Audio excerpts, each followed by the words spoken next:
After I dropped my wife off at the airport for her business trip to Miami, I watched her walk through the automatic doors, blowing me a kiss that felt as cold as ice.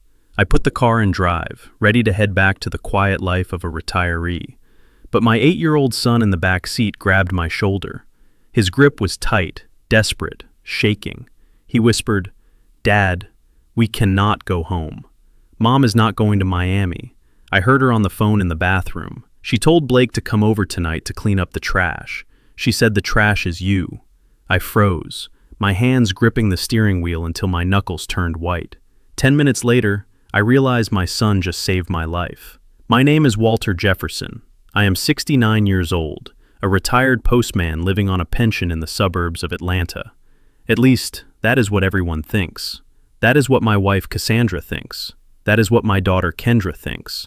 And that is definitely what my son-in-law Blake thinks. They see an old black man with a bad knee and a government pension, someone who is past his prime, someone who is just taking up space. What they do not know is that before I carried mail, I ran one of the biggest logistics unions in the Southeast. I own industrial land worth millions. I have resources they cannot even imagine. But tonight, none of that money matters. Tonight, all that matters is the terror in my little boy's eyes, and the realization that the woman I sleep next to wants me dead. If you have ever felt a betrayal so deep it physically hurts your chest, hit the like button and subscribe. Tell me in the comments where you are watching from, and let me know if you have ever trusted the wrong person. I looked at Leo in the rearview mirror. He was not crying. He was too scared to cry. He looked like a soldier who had seen too much war. Leo is smart. He observes things. He is quiet, just like I was at his age. "Are you sure, Leo?" I asked, my voice low. "Yes, Daddy." She told Blake to bring the doctor. She said the milk she gave you last night was just a test run, but tonight is the real thing. The milk. A chill went down my spine that had nothing to do with the air conditioning. For the past 3 nights, Cassandra had been so attentive, insisting I drink a glass of warm milk with honey before bed for my bones. She said I looked tired. She said I needed my rest. And every morning for the past 3 days, I had woken up with a headache that felt like a hammer inside my skull, my limbs heavy, my mind foggy. I thought it was just old age catching up to me. I thought my body was finally failing, but it wasn't nature. It was poison. I did not turn the car around immediately. I drove to a 24-hour superstore parking lot 3 miles from the airport and parked in the darkest corner I could find. I needed to think. I needed to verify. I pulled out my phone. 6 months ago, Cassandra had gotten lost coming back from a spa weekend, or so she said. I had installed a family tracking app on her phone, telling her it was for her safety. She had laughed, called me overprotective, but she let me do it. She probably forgot it was even there. I opened the app. The little blue dot representing my wife should have been stationary at Terminal Delta. It should have been moving through security, but it wasn't. The dot was moving fast, doing 70 miles per hour on the interstate, headed north, headed right back toward our house. She lied, I whispered. The rage that filled me was not hot and explosive. It was cold. It was the kind of cold I hadn't felt since I negotiated strikes in the 80s. It was a calculating, dangerous cold. "Leo, listen to me," I said, turning around to face him. "We are going to play a game, a very serious game. We are going to go back near the house, but we are not going inside the front door. We are going to be ninjas. Can you do that? Can you be quiet as a mouse?" Leo nodded vigorously. "I trust you, Dad." I started the engine, but as I merged onto the highway, a wave of dizziness hit me. The edges of my vision blurred for a second. The milk from last night. Or maybe she had slipped something into my coffee this morning before we left. I shook my head violently, trying to clear the fog. I could not pass out. Not now. Not with Leo in the back seat. I rolled down the windows, letting the rushing wind slap my face, keeping me alert. I did not take the main highway. I took the back roads, the ones that wind through the old industrial district, the roads I used to drive when I ran my trucks. I checked the tracker again. She was already at the house. I parked the car 2 blocks away, behind an abandoned church. It was dark, the streetlights were broken, and nobody would look for my sedan here. "Come on, son," I said. We walked through the neighbors' yards. My knee ached, a reminder of my age, but adrenaline is a powerful painkiller. We approached our house from the back. through the dense line of oak trees I had refused to cut down despite Cassandra's complaints. She always said they blocked the light. Now they were my cover. The house was blazing with lights. That was the first sign. If she was supposed to be gone and I was supposed to be dropping her off, the house should be dark. We crept up to the back porch. I had built a small maintenance access door behind the AC unit years ago, a way to get under the house into the crawl space, but there was also a loose panel in the mudroom window that only I knew about. I lifted Leo up. "Quiet," I mouthed. He slipped through like a shadow. I followed, grunting silently as I squeezed my frame through the opening. We were in the laundry room. I could hear voices coming from the kitchen. I cracked the door open just an inch. The angle gave me a direct view of the kitchen island. Cassandra was there. She wasn't wearing her traveling clothes anymore. She was wearing a silk robe, holding a glass of wine, looking more relaxed than I had seen her in years. And leaning against my counter, eating an apple from my fruit bowl, was Blake. Blake Anderson, my son-in-law, a tall white man with a smile that looked like it cost more than my car. He was a real estate developer, or that is what he told people. I knew he was a gambler with a mountain of debt, but Kendra, my daughter from my first marriage, refused to listen to me. She loved him. She was blind to his faults. But Blake wasn't alone. There was a third man. He was sitting at the kitchen table, a black leather medical bag open in front of him. He was thin, balding, with nervous hands. I recognized him from the clinic downtown. Dr. Vance. He wasn't a family doctor. He was the kind of doctor you went to when you needed a prescription without questions. The kind of doctor who lost his license but kept practicing in the shadows. This is insane, I thought. My heart hammered against my ribs like a trapped bird. "So, how much longer until he gets back?" Blake asked, taking a bite of the apple. Cassandra checked her watch. "He dropped me off 40 minutes ago. He drives like a tortoise. He should be back in maybe 20 minutes. Did you fix the garage door opener?" "Done," Blake said. "The remote won't work. He will have to get out of the car to open it manually. That is when we grab him." I felt Leo's small hand squeeze mine. I squeezed back, signaling him to stay still. "And the sedative?" Cassandra asked, turning to the doctor. "Is it strong enough? The stuff I put in his milk just makes him groggy. I need him out, Vance. I need him drooling and incoherent." Dr. Vance pulled a vial of clear liquid from his bag. "This isn't sleeping pills, Mrs. Jefferson. This is a heavy-duty antipsychotic mixed with a sedative. One injection, and within 5 minutes, he won't know his own name. He will be hallucinating. He will be aggressive if you provoke him." "Perfect," Blake laughed. "That is exactly what we need. We need him to look crazy." "Why?" Cassandra asked, swirling her wine. "Why can't we just make it look like a heart attack?" "Because, Mom," Blake said with a sneer that made my blood boil. "A heart attack gets you the insurance money, sure, but it triggers an autopsy. It triggers an investigation. We don't want that. We want the long game." Blake stood up and walked around the kitchen, tapping his fingers on the granite countertops I had paid for. "Listen," he continued. "If he dies suddenly, the will goes to probate. Kendra might ask questions. But if he goes crazy, if he is declared mentally incompetent, you become his legal guardian, Cassandra. You get control of everything, the pension, the accounts, and most importantly, the power to liquidate assets to pay for his care. That is where I come in," Vance added, his voice raspy. "I signed the emergency commitment papers tonight. I testify that he was violent, that he attacked you. We send him to the facility in Shady Pines. Shady Pines. I knew that place. It was a warehouse for the forgotten. People went in there, and they never came out. It was a hellhole run by corrupt administrators." "And tomorrow morning?" Cassandra asked. Blake grinned. "Tomorrow morning, the bank appraisers are coming at 8 a.m. I already lined up a private buyer for this house. We sell it fast, cash deal. We claim it is to pay for his medical bills. I take my cut for handling the sale, you get the rest, and Walt rots in a padded room until his heart gives out for real." My vision blurred again, but this time it wasn't the drug. It was pure, unadulterated fury. They weren't just planning to kill me, they were planning to erase me. They wanted to strip me of my dignity, my mind, and my legacy. They wanted to lock me away like a rabid dog while they feasted on the bones of my life. I looked down at Leo. He was trembling. He had heard his mother agree to send his father to a living hell. "What about the boy?" Vance asked. "What if he sees something? Cassandra waved her hand dismissively. Leo? He is stupid.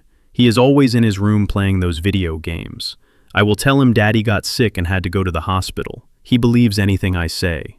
And if he becomes a problem, well, boarding schools are expensive. But with Walt's money, we can afford to send him far away. I had heard enough. The old Walt, the postman Walt, might have barged in there screaming. He might have tried to fight them right then and there. But the old Walt, the union boss who stared down mobsters in the 80s, knew better. I was outnumbered. I was partially drugged, and I had a child to protect. I needed to get out. I needed to get Leo to safety. And then, I needed to burn their entire world down, using the one thing they thought I didn't have: intelligence. We started to back away toward the window. I moved my foot slowly, trying to be silent, but the drugs in my system made me clumsy. My boot hit a loose tile on the laundry room floor. Clack. The sound echoed like a gunshot in the quiet house. In the kitchen, the conversation stopped instantly. What was that? Cassandra hissed. It sounded like it came from the mudroom, Blake said. I froze. I held my breath. Probably just the house settling, Vance said nervously. Or a raccoon. No, Cassandra said, her voice dropping an octave. Her heels clicked on the hardwood floor, getting closer to the laundry room door.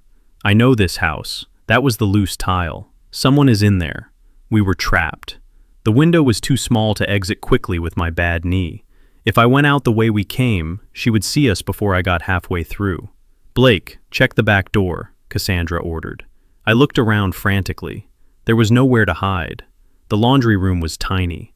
Dad, Leo whispered, pointing to the laundry chute. It was a narrow passage that dropped clothes down to the basement.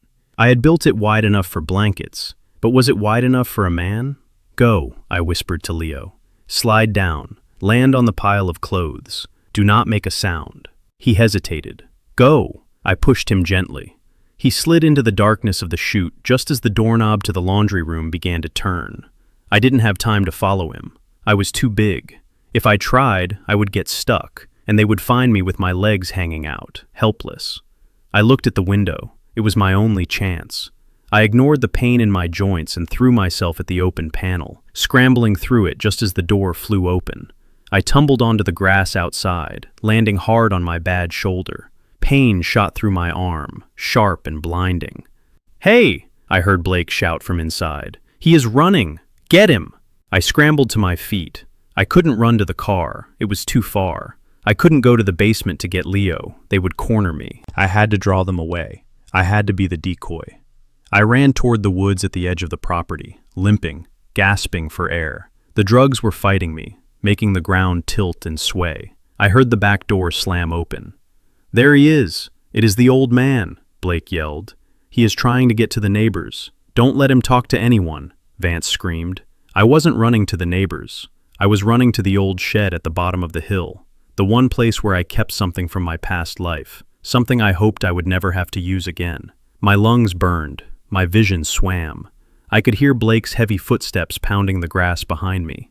He was younger, faster, and he wasn't drugged. I reached the shed and fumbled with the padlock. My fingers felt like sausages. Come here, Walt, Blake taunted, close now, maybe 20 feet away. Don't make this hard. We just want to help you. The lock clicked open. I threw the door wide and stumbled inside, slamming it shut and throwing the heavy iron bolt, just as Blake's body slammed against the wood on the other side.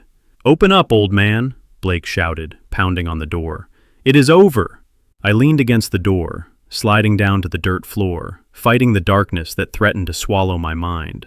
It wasn't over, not by a long shot. I reached under the workbench and pulled up a loose floorboard. There, wrapped in oilcloth, was a burner phone and a set of keys. Not keys to a house. Keys to a 1995 Ford F-150 with a modified engine, parked at the salvage yard 3 miles away. And next to the keys, a thick manila envelope. I dialed the number on the burner phone. It rang once. Sarah, I rasped into the phone. Walt? It is 10 p.m. What is happening? Activate the Omega Protocol, I said, my voice slurring. They tried to take me. I have Leo, or I will have him soon. There was a pause on the line. The tone of her voice shifted from sleepy to razor sharp. Understood. Are you safe? I am cornered in the shed, Blake is outside. Cassandra is probably calling the police right now to say I've gone crazy. I need a distraction. Done, Sarah said. Give me 3 minutes. I hung up and looked at the door. The wood was splintering under Blake's kicks. You can't hide in there forever, Walt, Blake yelled. The doctor has a needle with your name on it. I closed my eyes and focused on one thing. The look on Leo's face. They wanted to send him away. They wanted to destroy my son. The wood cracked. The door was giving way. But then, in the distance, sirens. Not one, many. Sarah was fast. I heard Blake stop kicking. What the hell? I heard him mutter. Police! Open the gate! A voice boomed from a megaphone at the front of the house. Blake scrambled away from the shed, running back toward the house to manage the situation. They weren't coming for me. Sarah had called in a bogus report of shots fired at the address. It was reckless, but it bought me time. I waited until the footsteps faded. Then I slipped out the back of the shed, moving through the shadows toward the basement window. I had to get Leo. And then we were going to disappear. Because tomorrow morning, when those bank appraisers arrived, they weren't going to find an empty house. They were going to find the beginning of a war. I pressed my ear against the cold wood of the laundry room door. My hand clamped over Leo's mouth to keep his breathing silent. Through the crack, the voices in the kitchen were crystal clear, sharp, and terrifying. You should have seen him driving, Blake said, his voice dripping with annoyance. He was steady as a rock. Are you sure you put enough in it? I heard the clink of a wine bottle against a glass. Cassandra laughed, a sound that used to make me smile, but now sounded like fingernails on a chalkboard. I put in exactly what you gave me, she said. Maybe the old man is tougher than we thought. Or maybe I just masked the taste too well with the honey. Honey. The word hit me like a physical blow to the gut. My knees buckled, and I had to grab the washing machine to stay upright. For the past week, Cassandra had been bringing me warm milk with honey every night. She would sit on the edge of the bed, stroke my forehead, and tell me it was for my bones, for my calcium. She watched me drink every drop with a loving smile on her face. I drank it. I drank it and thanked her. I thought about the mornings I woke up feeling like my head was stuffed with cotton. I thought about the tremors in my hands that I blamed on 70 years of hard work. I thought about the time I almost tripped down the stairs 2 days ago because my legs just stopped working for a second. It wasn't age, it wasn't fatigue. It was my wife, poisoning me slowly, night after night, while she kissed me goodnight. Tonight, I will double it, Cassandra said, her voice dropping to a conspiratorial whisper. When he gets back, I will tell him he looks pale. I will make him a special cup. He won't wake up until noon tomorrow, and by then, we will be ready. I looked down at my hands. They were shaking violently. It wasn't just fear. It was the residue of the drug still in my system. The room seemed to tilt slightly to the left. I blinked hard, trying to clear the black spots dancing in my vision. She had been softening me up for the kill, weakening the old bull so the wolves could take him down without a fight. And if he fights back? Blake asked. He is big, Mom. Even old, he is big. That is why I am here. A new voice cut in. It was Dr. Vance. I shifted my weight, trying to get a look through the crack in the door frame without moving the door itself. I could see Vance reaching into his black leather bag. He pulled out a document, a single sheet of paper that looked official, heavy, damning. This is a 1013 form, Vance said, tapping the paper with a manicured fingernail. It is an emergency involuntary commitment order. All I need to do is sign here, and here. It states that Walter Jefferson is a danger to himself and others. It states that he is suffering from acute paranoid delusions and violent outbursts. But he isn't violent, Blake said, sounding almost amused. He is a teddy bear. He will be after I give him this, Vance replied. He held up a syringe. The liquid inside was yellow and thick. This is a cocktail of haloperidol and a synthetic sedative, Vance explained, his voice clinical and cold. Once I inject this, his motor functions will degrade within minutes. He will lose the ability to speak clearly. He will drool. He will stumble. And most importantly, he will experience severe hallucinations. When the police or the orderlies arrive, they won't see a retired postman. They will see a raving lunatic fighting demons that aren't there. I felt a cold sweat break out on the back of my neck. They didn't just want to kill me. Death would be too simple. Death would mean an autopsy. Death would mean questions. They wanted to erase me. They wanted to trap me inside my own broken mind, locked away in some facility where no one would listen to the ramblings of a drugged old man. "It is elegant," Blake said. "It is necessary," Cassandra corrected him. "If he dies, the life insurance pays out, sure. But the union pension? That stops. The control over his properties? That goes to probate court. But if he is alive and incompetent, I become his guardian. I get his check every month. I get to sign for his assets. I get everything. And he gets a room with padded walls." I looked at Leo. His eyes were wide, filled with a terror no 8-year-old should ever know. He understood. He heard his mother planning to turn his father into a zombie. He buried his face in my shirt, his small shoulders shaking with silent sobs. I needed to move. We needed to get out of there before that syringe found a vein. But when I tried to take a step, my left leg didn't respond. It was dead weight. The numbness started in my toes and was creeping up my calf. The residual poison from last night, combined with the stress, was shutting my body down. I tried to lift my foot, but it felt like it was encased in concrete. I stumbled, catching myself on the dryer with a soft thud. In the kitchen, the conversation paused. "Did you hear that?" Cassandra asked. I froze. My heart hammered against my ribs like a trapped bird. "Hear what?" Blake asked. A thump from the laundry room. I gritted my teeth, forcing my leg to move, dragging it inch by inch. I couldn't run. I couldn't fight.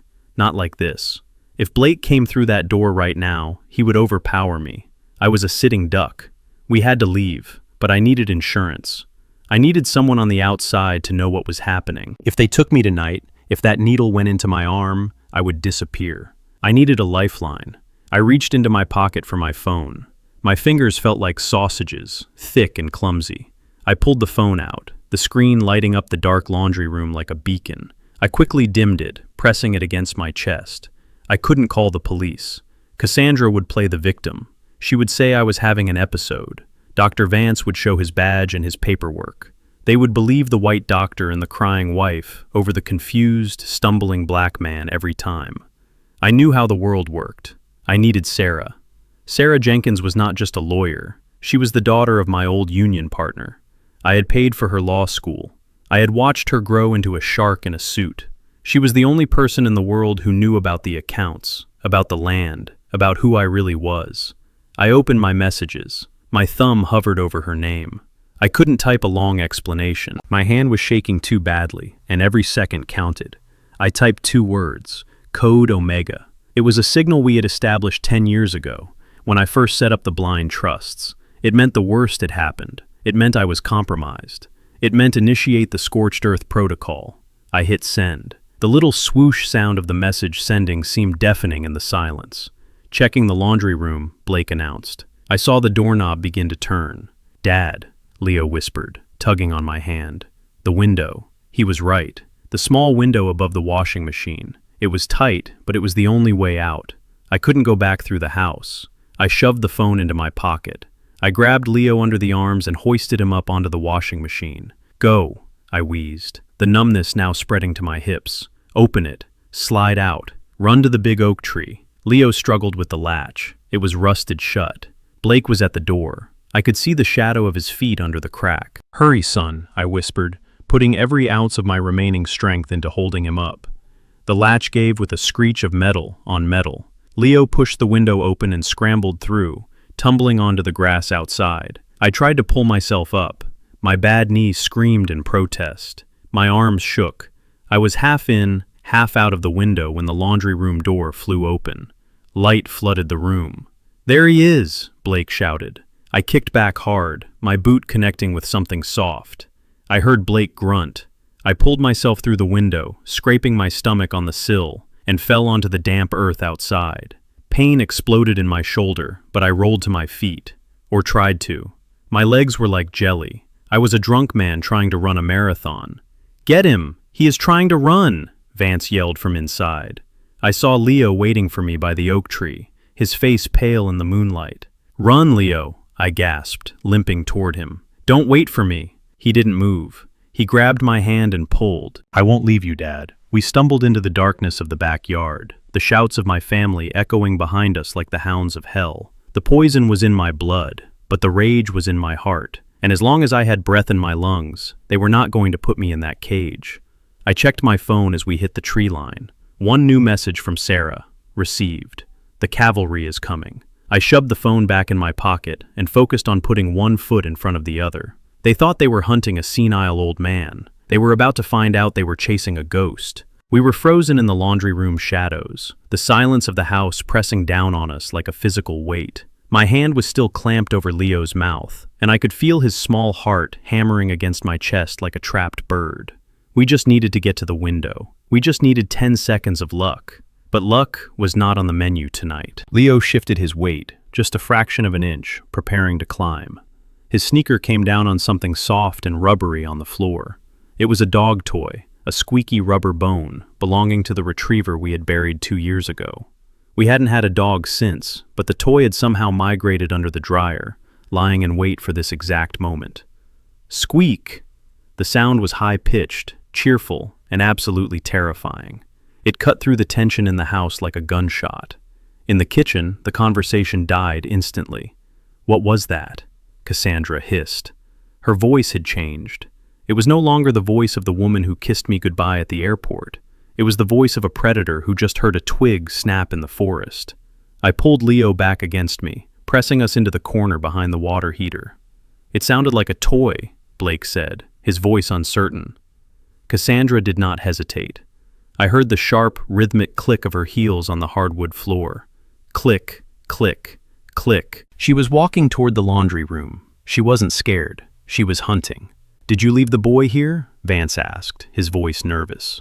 "No," Cassandra snapped. "He is at his aunt's house, unless he came back.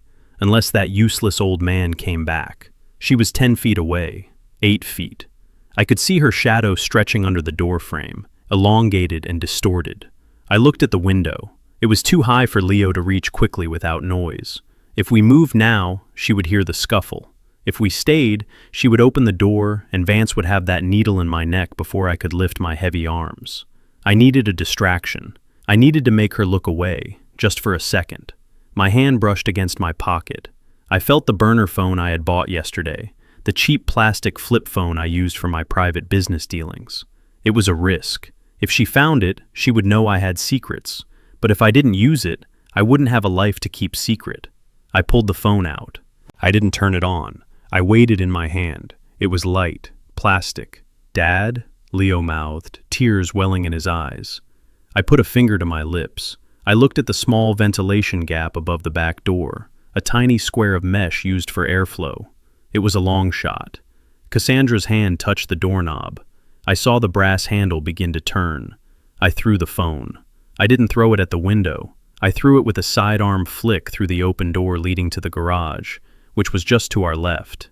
The phone sailed through the air and smashed against a stack of metal paint cans I had left near the garage entrance. Clang! Crash! The noise was loud, metallic, and chaotic. Cassandra froze. The doorknob stopped turning. "The garage!" Blake shouted. "Someone is in the garage!" Cassandra spun around, her heels clicking rapidly as she ran toward the garage door. "He must have parked the car inside." "Get him, Blake! Do not let him open the garage door." They rushed past the laundry room, their footsteps thundering toward the garage. This was it. "Now, Leo," I whispered, my voice raspy and weak. I grabbed him by the waist, ignoring the screaming pain in my bad shoulder, and hoisted him up to the window. He scrambled through, his small body disappearing into the night. I followed, clawing at the frame, my legs heavy as lead. The drugs were pulling me down, trying to drag me into sleep, but the adrenaline of survival pushed me forward. I tumbled out onto the damp grass, landing on my hands and knees. The cool night air hit my face, shocking my system. "Come on, Dad," Leo urged, pulling at my sleeve. We ran, or rather, I hobbled, and Leo guided me. We stayed in the shadows of the house, moving toward the driveway where I had left my car. It was our only way out. If we could get to the sedan, I could drive. I could get us to the police station. I could end this tonight. We rounded the corner of the house. The sedan was there, parked under the magnolia tree where I had left it. It looked like a chariot of salvation. I fumbled for my keys, my vision blurring. "Just get in.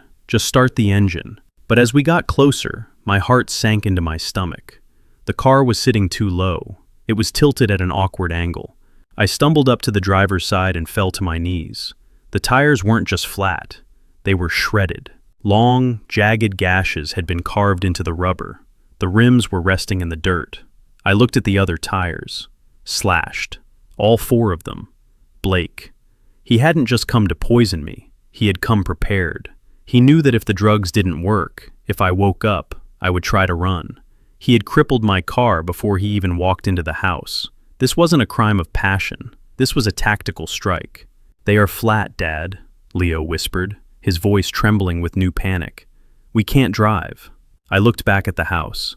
The garage door was opening. Light spilled out onto the driveway. "He is not in here," Cassandra screamed.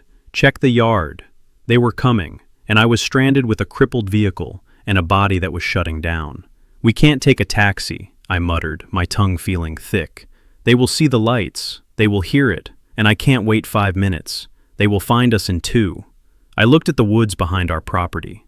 It was a dense thicket of pines and brush that stretched for miles, eventually connecting to the old industrial district. It was dangerous terrain for a healthy man in the dark.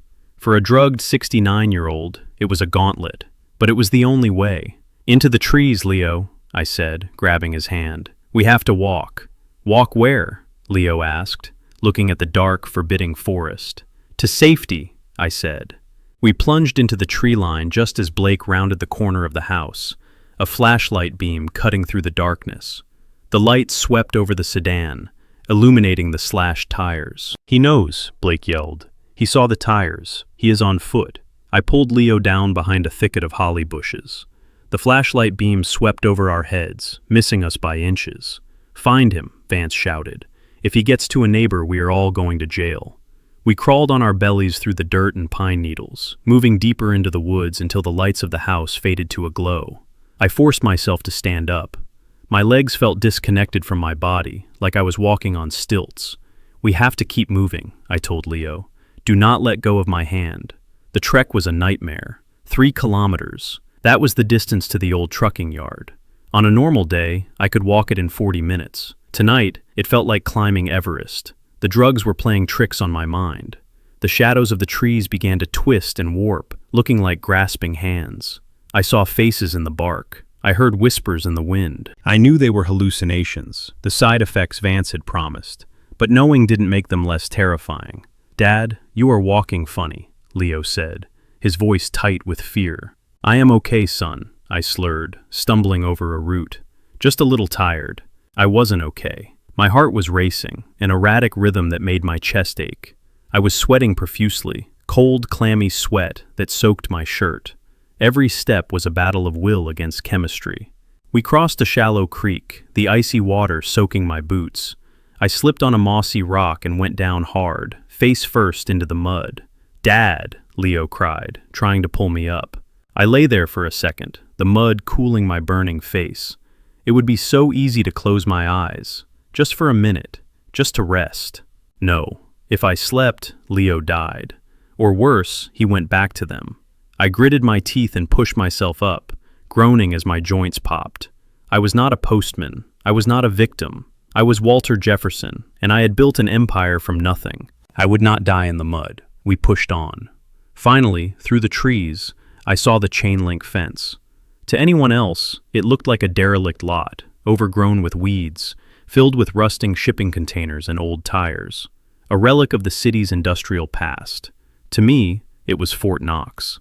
We reached the back gate. It was covered in rust and wrapped in a heavy chain with a padlock that looked like it hadn't been opened since the 90s. Leo looked at it hopelessly. "We can't get in, Dad. It is locked." I leaned against the fence, catching my breath. Appearances, Leo. Everything is about appearances. I reached through the chain-link mesh, my hand finding a small, dirty metal box welded to the inside of the fence post. It looked like an old electrical junction box. I flipped the cover open. Inside, there was no rust. There was a sleek, black glass panel, a biometric scanner. I pressed my muddy thumb against the glass. For a second, nothing happened. Then, a small green light blinked. Click. Buzz. The heavy chain didn't fall, but the section of the fence next to the gate clicked. It was a hidden hydraulic hinge. I pushed, and the entire panel of the fence swung inward silently. Leo's jaw dropped. "Get in," I said, ushering him through. We walked into the yard. It was dark, silent. Rows of old shipping containers created a maze. I led him to the center, to a corrugated metal garage that looked on the verge of collapse. I punched a code into a keypad hidden behind a loose piece of siding. The garage door rumbled and began to roll up. Inside, sitting under a tarp, was a shape. I pulled the tarp off. It was a 1995 Ford F-150. The paint was faded, the body had a few dents, and it looked like a junker, but I knew better. Under the hood was a custom-built engine with enough horsepower to outrun a police cruiser. The tires were run-flat tactical grade. The glass was reinforced. It was my getaway vehicle, a relic from the days when union negotiations sometimes involved bullets. I opened the driver's side door and reached under the seat. I pulled out a heavy steel lockbox. I spun the combination dial. Left, right, left. The lid popped open. Inside, sitting in neat stacks, was $50,000 in cash. Beside the cash was a thick file folder containing deeds, bank account numbers, and the evidence I had been collecting on Blake for years, just in case. Leo climbed into the passenger seat, his eyes wide as he looked at the money. "Is that ours?" he asked. "It is now," I said, tossing the box onto the seat between us. I turned the key in the ignition. The engine didn't sputter. It roared to life with a deep, throaty growl that shook the dust off the rafters. It was the sound of power. It was the sound of retribution. I looked at my son. He looked small, scared, but safe. "Put your seatbelt on, Leo," I said, my voice steadier than it had been all night. "Where are we going, Dad?" "We are going to war, son. But first, we need sleep, and we need to make sure they can't track us." I backed the truck out of the garage, the tires crunching on the gravel. I drove out of the secret gate and onto the old access road. I didn't turn on the headlights. I drove by moonlight, letting the truck eat up the distance between us and the nightmare we had left behind. They thought they had poisoned an old man. They thought they had trapped a helpless victim. But as the fresh air cleared my head and the power of the engine vibrated through my hands, I knew the truth. They had just unleashed the one thing they should have feared most, a father with nothing left to lose. The neon sign of the roadside motel flickered outside the window, casting long, rhythmic shadows across the room where my son slept. Leo was curled up in a tight ball on the lumpy mattress, exhausted from the run, his small chest rising and falling in a rhythm I wished I could share. But sleep was a luxury I could not afford. I sat in the single armchair in the corner, the tactical tablet I had retrieved from the safe resting on my knees. I had installed hidden cameras in my own home 5 years ago, not because I suspected my wife of infidelity, but because old habits from my days running the union die hard. Information is survival, and right now, that information was saving my life. On the screen, my living room was a stage for a performance worthy of an Academy Award. Cassandra was sitting on the sofa, a handkerchief pressed to her eyes. She was wearing her nightgown, looking frail and terrified. Standing over her were 2 uniformed police officers, their notebooks out, their faces grim. And hovering in the background, playing the role of the concerned son-in-law to perfection, was Blake. "He snapped, officer," Cassandra sobbed, her voice trembling just enough to sound convincing through the audio feed. "He has been forgetting things lately. He gets confused about where he is." But tonight, it was different. He started screaming about demons. He said the government was coming for him, and then he grabbed Leo. My grip tightened on the tablet until the plastic creaked. She was painting a masterpiece of lies. She was using the stereotype of the angry, senile old man against me. "Did he have a weapon, ma'am?" one of the officers asked. Cassandra hesitated for a perfect second. "I think he took his old service pistol from the lockbox. He said he wouldn't let anyone take the boy." I felt a cold chill settle in my stomach. I didn't own a service pistol. I never had. But if the police believed I was armed, erratic, and holding a child hostage, they wouldn't ask questions when they found me. They would shoot first. Blake stepped forward, placing a comforting hand on Cassandra's shoulder. "We tried to stop him, officer. We tried to calm him down, but he pushed me. He is strong when he gets like this. We are just terrified for the boy. Leo is only 8. Walter is not in his right mind. He needs medical help, not a jail cell. But please, bring the boy home safe." The officer nodded, his hand resting instinctively on his belt. "We have issued an Amber Alert and an APB for his vehicle. We are tracking his phone. If he is in the county, we will find him." I reached into my pocket and crushed the burner phone I had thrown earlier. Wait, no. I had thrown the decoy. The phone I had now was the secure line. I powered it down completely. They couldn't track what wasn't transmitting. But the truck. The truck was old school. No GPS, no OnStar. But license plate readers were everywhere. I was not just a runaway father anymore. I was a fugitive, an armed and dangerous suspect in a kidnapping case. They had escalated this from a family dispute to a manhunt in less than an hour. I watched for another minute as the police left to start the search. As soon as the door closed, Cassandra stopped crying. She stood up, walked to the window, and watched the cruiser lights fade. Then she turned to Blake. Her face was dry. There were no tears. "Did you find the deed to the lake property?" she asked, her voice flat and businesslike. Blake nodded, pulling a flask from his jacket. It was in the bottom drawer, along with the life insurance policy. Vance says he can fast-track the death certificate if the cops end up shooting him, or if he has an accident while on the run. They clinked glasses. In my house, while they hunted me down like a dog. I shut the tablet cover. I didn't need to see anymore. I needed to move pieces on the board. I picked up the satellite phone I kept in the go bag. It was untraceable, encrypted, and expensive. I dialed a number I hadn't called in 3 years. It rang twice. "This line is for emergencies only," a woman's voice answered. Crisp, professional, wide awake at 2 a.m. "Hello, Sarah," I said. There was a pause, then the sound of a chair shifting. "Walt, I got your text. I have been monitoring the police scanners. They are saying you abducted Leo. They are saying you are armed and psychotic." "They are lying," I said calm. "I know they are lying, Walt. I know you. But the law operates on evidence, and right now, the evidence is a crying wife and a missing child." "They froze my accounts, didn't they?" I asked. 10 minutes ago, Sarah confirmed. Cassandra filed an emergency motion for temporary guardianship based on incapacitation. She used Dr. Vance's affidavit. The judge signed it from his bed. "Your pension, your checking, your savings. It is all locked down. You cannot buy a stick of gum with your debit card." I let out a low, dry chuckle. It sounded harsh in the quiet room. "Let her have the pension," I said. "It is crumbs. She thinks she trapped a mouse, Sarah. She doesn't know she just walked into a bear cave." "What do you want to do?" Sarah asked. "We can fight the guardianship, but it will take weeks. You don't have weeks. If they find you with Leo before we clear this up, you will lose custody forever. I am not fighting the guardianship. Not yet. I am going on the offensive. Sarah, open the vault." Silence. "Walt, are you sure?" Sarah's voice dropped. "Once we open those files, there is no going back. That is the nuclear option. They tried to drug me, Sarah. They tried to commit me to Shady Pines. They threatened to send Leo away. We are way past the point of no return. Activate Black Fund number 4. I heard the rapid clicking of a keyboard on her end. "Accessing," she murmured. "Authorization code?" "Blue Collar King," I said. "Access granted." "Listen to me closely, Sarah. I want you to bypass the domestic banks. Route the funds through the Cayman holdings. I want liquid capital available by 9 a.m. But that isn't the priority. The priority is Blake Anderson." I waited. "I have his file right here," Sarah said. "Blake thinks he is a real estate tycoon," I said, staring at the wall. "He drives a leased BMW. He wears Italian suits, but I did my homework when he married Kendra. I bought his debt, Sarah. I bought it all." "I know," Sarah said.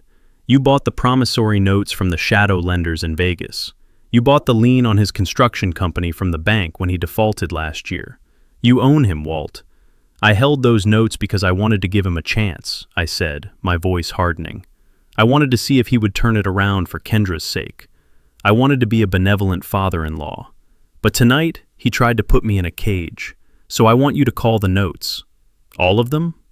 "All of them. Immediately. Trigger the default clauses. Freeze his personal assets. Seize his company accounts. By the time the sun comes up, I want Blake Anderson to be destitute. I want him to know that the roof over his head belongs to me. I want him to know that the car he is driving belongs to me. I want him to realize that he didn't just bite the hand that feeds him. He bit the hand that holds the leash. Consider it done," Sarah said. The paperwork is already drafted. I just need to hit enter. What about Kendra? The mention of my daughter's name made my chest ache. Kendra. My sweet, blind Kendra. Leave her out of the direct line of fire for now, I said. But watch her accounts. If Blake tries to drain her savings to cover his debt, block it. Use the power of attorney she signed over to me 5 years ago when she had that surgery. Protect her from him, even if she hates me for it. Understood. Walt, you need to stay hidden. If the police spot that truck, I have a plan for the truck, I said. Just execute the financial strike. And Sarah? Yes? Find out everything you can about Dr. Vance. Every malpractice suit, every settled claim, every prescription he has written in the last 5 years. If he wants to play dirty with medical licenses, let's see how he likes an audit. I will put the investigators on it. Stay safe, Walt. I hung up the phone. The first salvo was fired. By morning, Blake would wake up to a financial apocalypse, but money was only part of the equation. I needed to break their alliance. I needed to isolate them. My phone vibrated. It wasn't Sarah. It was a standard call, coming through despite the encryption because I had left the emergency channel open for family. The caller ID said Kendra. My finger hovered over the green button. It was risky. They could trace the signal if I stayed on too long. But I needed to hear her voice. I needed to know which side of the line she was standing on. I answered, putting the phone on speaker but keeping the volume low. Dad? Her voice was hysterical, high-pitched and ragged. Dad, please, pick up. I am here, Kendra, I said softly. Oh my God, Dad, where are you? Mom says you took Leo. She says you hit Blake. She says you were having a breakdown. Please, Dad, bring Leo back. You are scaring me. I listened, not just to her words, but to the background noise. It was quiet. Too quiet. No wind, no traffic. She was indoors.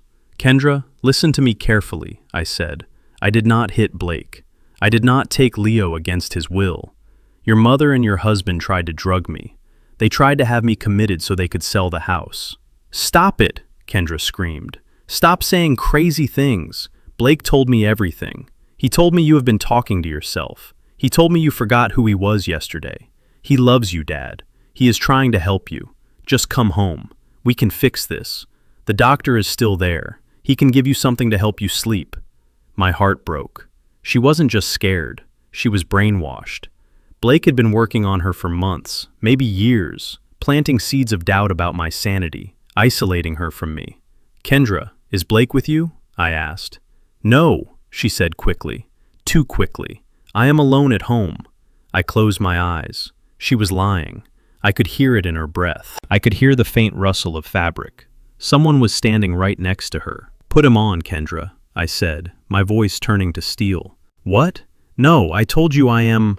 Put him on. There was a scuffle on the line. A muffled hand over the microphone. A whisper that was too angry to be affectionate. Walter, Blake's voice came through, smooth and arrogant. You are making this much worse than it needs to be. You slashed my tires, Blake, I said. I was trying to keep you from hurting yourself, he replied easily. You are not well. Kendra is worried sick. Leo needs his mother.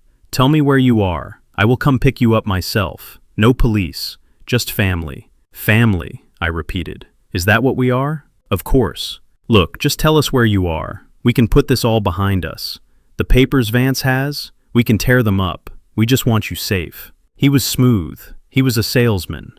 He thought he was talking to a confused old man who was scared and cold. He didn't know he was talking to the man who was currently burning his financial future to the ground. Let me talk to Kendra again, I said. There was a pause. Then Kendra came back on. Dad? Kendra, baby, I said.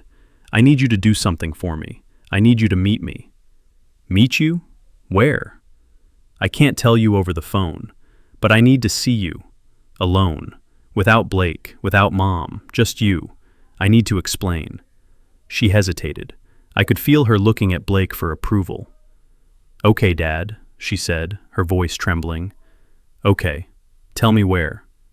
I gave her the location of a diner on the outskirts of town, a place we used to go for pancakes when she was a little girl. Meet me there in 1 hour. If I see a police car, if I see Blake's car, I am gone. Do you understand? I understand, she said. I hung up. I sat there for a moment in the dark hotel room. I knew it was a trap. Blake wouldn't let her come alone. He would follow her.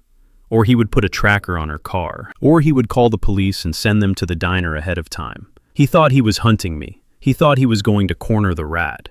But I wasn't going to the diner to surrender. I was going to the diner to show my daughter the monster she had married.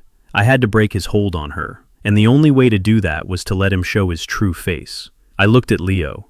He was still sleeping, twitching slightly in a dream. I wrote a note and left it on the nightstand next to the burner phone. Stay here. Lock the door. Do not open it for anyone but me.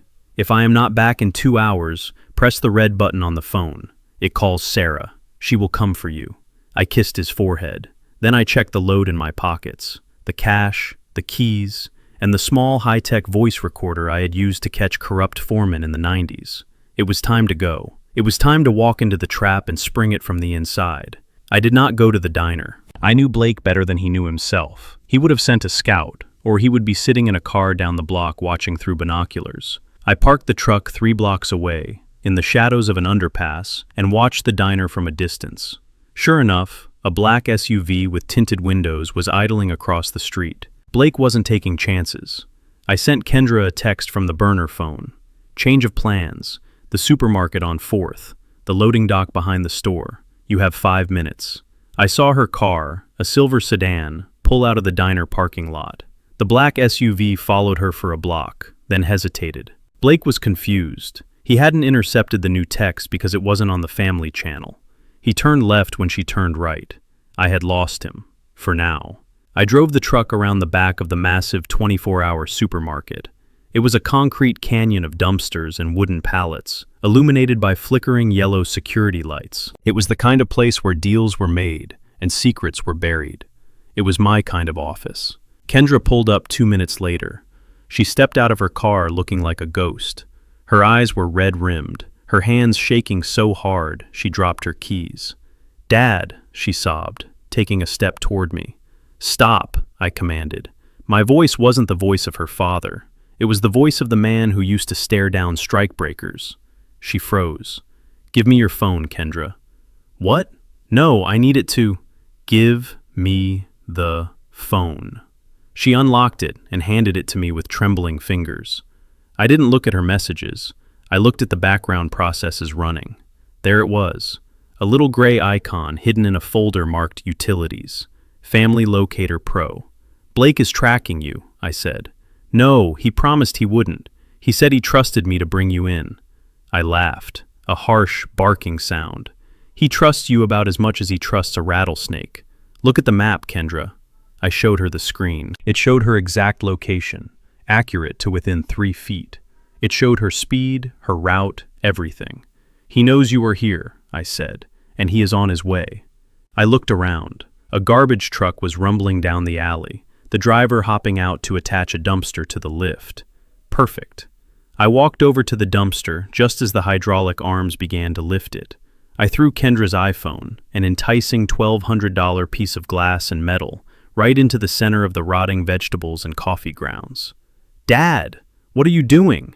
I watched the phone tumble into the back of the truck. The compactor blade came down with a metallic groan, crushing the trash. "Now he thinks you are moving at 30 miles an hour toward the city dump," I said. "We have 10 minutes before he realizes you aren't in that truck. Get in my vehicle."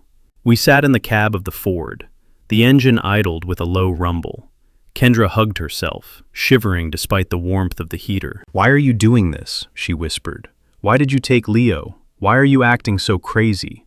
I turned on the dome light and looked at my daughter. She was 32 years old, but in that moment, she looked 5. She looked like the little girl who used to believe me when I said I could fix anything.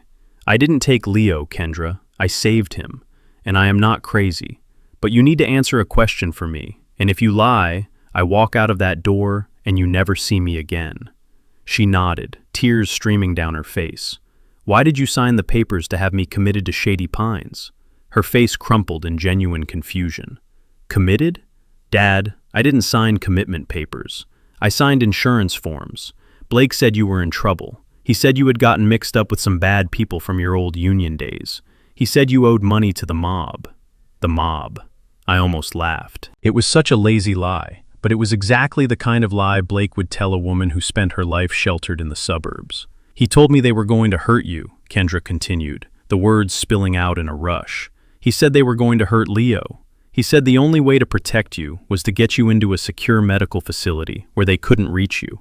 He said we had to sell the industrial land to pay them off. He said if we didn't, they would kill us all." I looked at her. I looked at the fear in her eyes. It was real. She wasn't malicious. She was just stupid.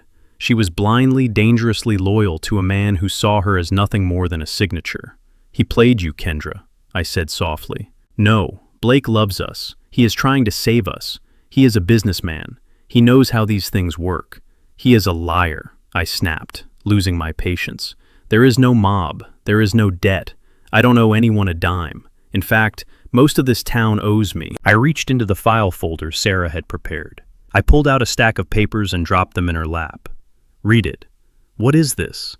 "It is the truth, Kendra. Read the first page." She picked up the paper. It was a credit report. Not mine. Blake's. It showed a credit score of 420. It showed 8 maxed-out credit cards. It showed 3 personal loans in default. And at the bottom, in bold red letters, it showed a massive outstanding balance to an offshore cryptocurrency exchange. $2 million, I said.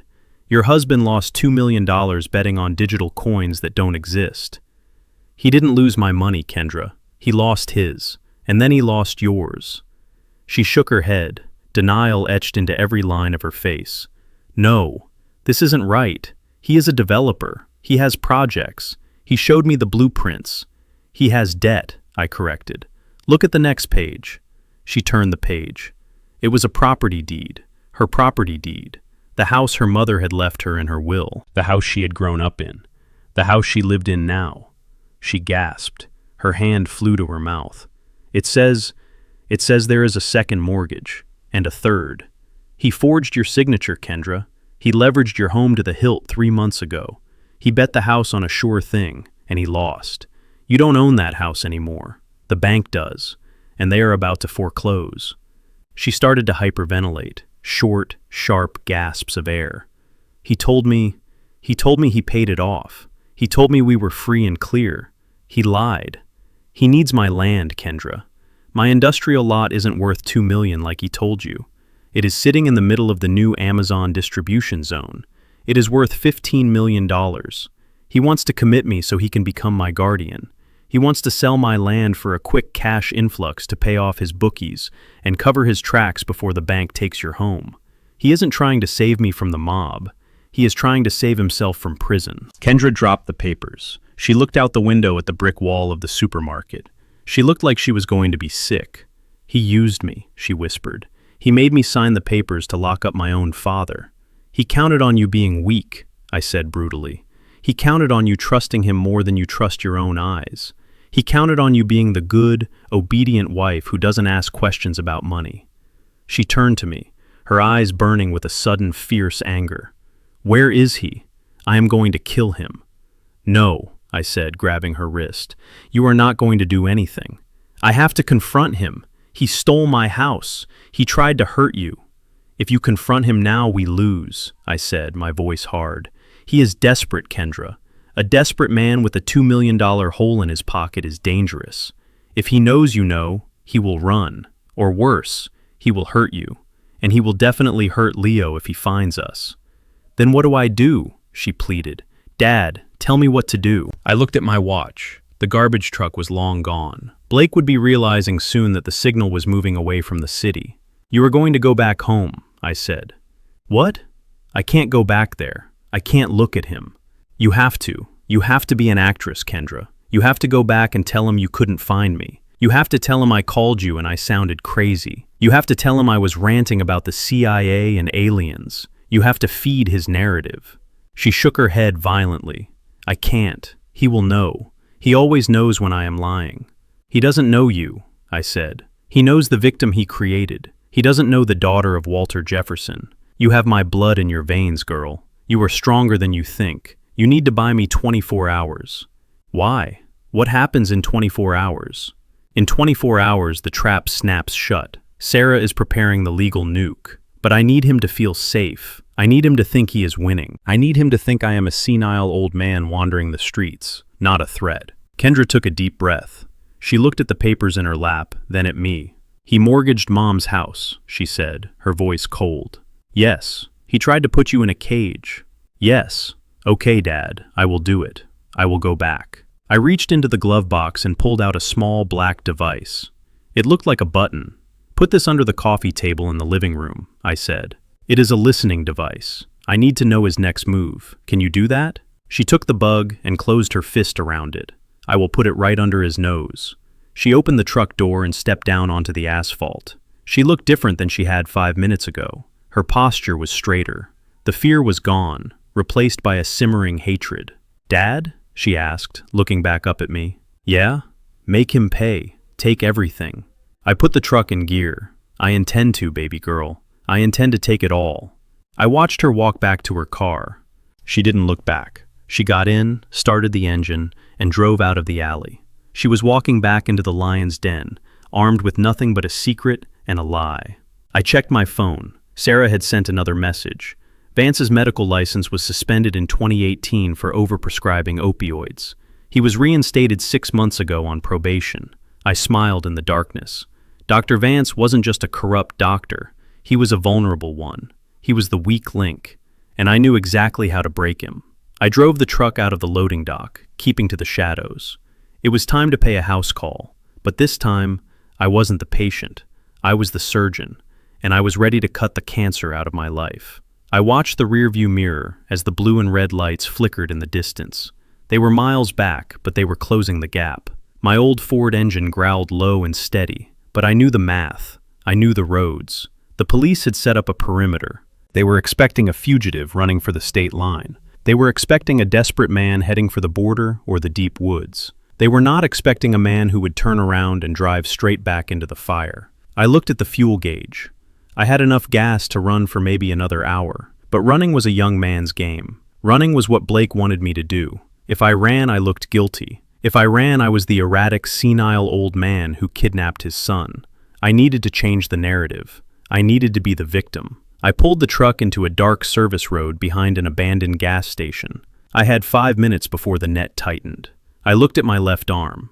I was wearing a thick flannel shirt and a heavy canvas jacket. It was the uniform of my past life. I reached into the glove box and pulled out a roll of duct tape and a hard plastic case I used to keep my tire gauge in. I emptied the case.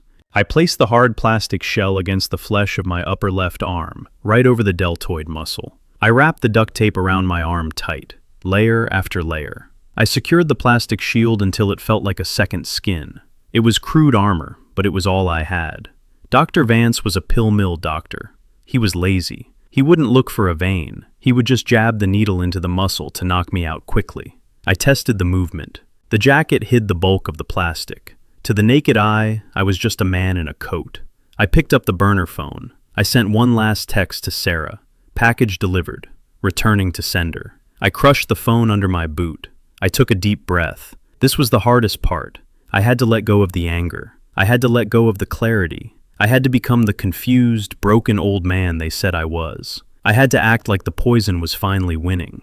I put the truck in gear. I pulled onto the main road and turned the wheel toward my house, toward the flashing lights, toward the woman who wanted me dead. I drove erratically. I let the truck drift over the center line. I wanted the neighbors to see. I wanted the cameras to see. I was driving like a man losing his mind. I turned onto my street. My house was lit up like a Christmas tree. There were 2 police cruisers in the driveway, but the officers were inside taking statements. The driveway was clear. I didn't slow down. I aimed the truck at the manicured hedges Blake paid a landscaper $2,000 to install. I braced myself. The truck smashed through the hedges and plowed into the front lawn, tearing up the grass before coming to a halt just inches from the front porch. The impact threw me forward against the seatbelt. Pain flared in my chest, but I used it. I let it twist my face into a mask of agony and confusion. The front door flew open. Cassandra ran out. She was wearing a silk robe, her face a mask of terrified concern. It was a performance worthy of Broadway. Walt. Oh my God, Walt. Behind her, Blake appeared. He wasn't looking at me. He was looking at the truck. He was looking for Leo. When he saw the passenger seat was empty, his eyes narrowed. He looked at me with pure hatred. Help him. Someone help him. Cassandra screamed, waving at the officers who were now rushing out of the house, guns drawn. I stumbled out of the truck. I let my legs buckle. I fell onto the grass. I looked up at the sky and started muttering names. Names of people who had been dead for 20 years. Martha. The mail needs to go out. The union meeting is at 5. The officers lowered their guns. They didn't see a threat. They saw a geriatric patient having a breakdown. Stand back. Give him air, Blake shouted, taking charge. He is having an episode. Where's the doctor? Get Dr. Vance. I rolled onto my side, groaning. I saw Kendra standing in the doorway. Her hands were covering her mouth. She was crying, but she stayed put. She didn't run to me. She was sticking to the plan. Good girl. Vance appeared from the hallway. He was carrying his black bag. He moved with a speed that surprised me. He knew his window of opportunity was small. The police were calling for an ambulance. He had to act before the paramedics arrived. He is in a state of acute psychosis. Vance yelled to the officers. I need to sedate him immediately, or his heart will give out. He is a danger to himself. Do it. Just do it, Blake urged him. I thrashed on the ground, kicking my legs. I flailed my arms. Get away from me. The spiders are everywhere. Don't let them take the truck. I was screaming nonsense, but my eyes were locked on Vance. I watched him pull the syringe from his pocket. It was already uncapped. The liquid inside was clear and deadly. Hold him down, Vance ordered. Blake lunged at me. He grabbed my shoulders, pinning me to the grass. His grip was hard, cruel. He leaned close to my ear so only I could hear. Where is the boy, old man? Where did you hide him? I spat in his face. The demons, I shouted. The demons are here.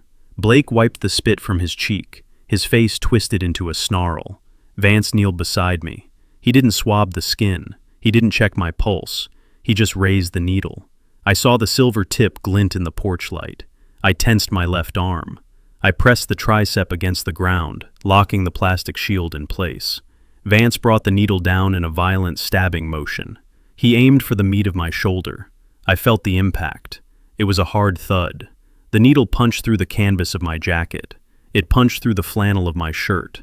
And then, it hit the plastic. I felt the tip skitter across the surface of the shield. It didn't penetrate. It didn't touch my skin. Vance pushed the plunger. I felt the cold liquid squirt out into the fabric of my jacket, soaking into the cotton batting.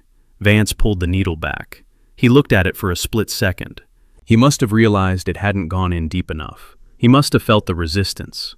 But Blake was watching. The police were watching. Cassandra was wailing in the background. It is done. Vance announced loud enough for the officers to hear. He will be out in 30 seconds. I counted to 3 in my head. Then I let my body go limp. I let my head loll back onto the grass. I let my eyes roll up. I let my mouth slacken. It worked. Blake shouted. Thank God. The police officers holstered their weapons. One of them stepped forward. We need to call EMS to transport him, the officer said.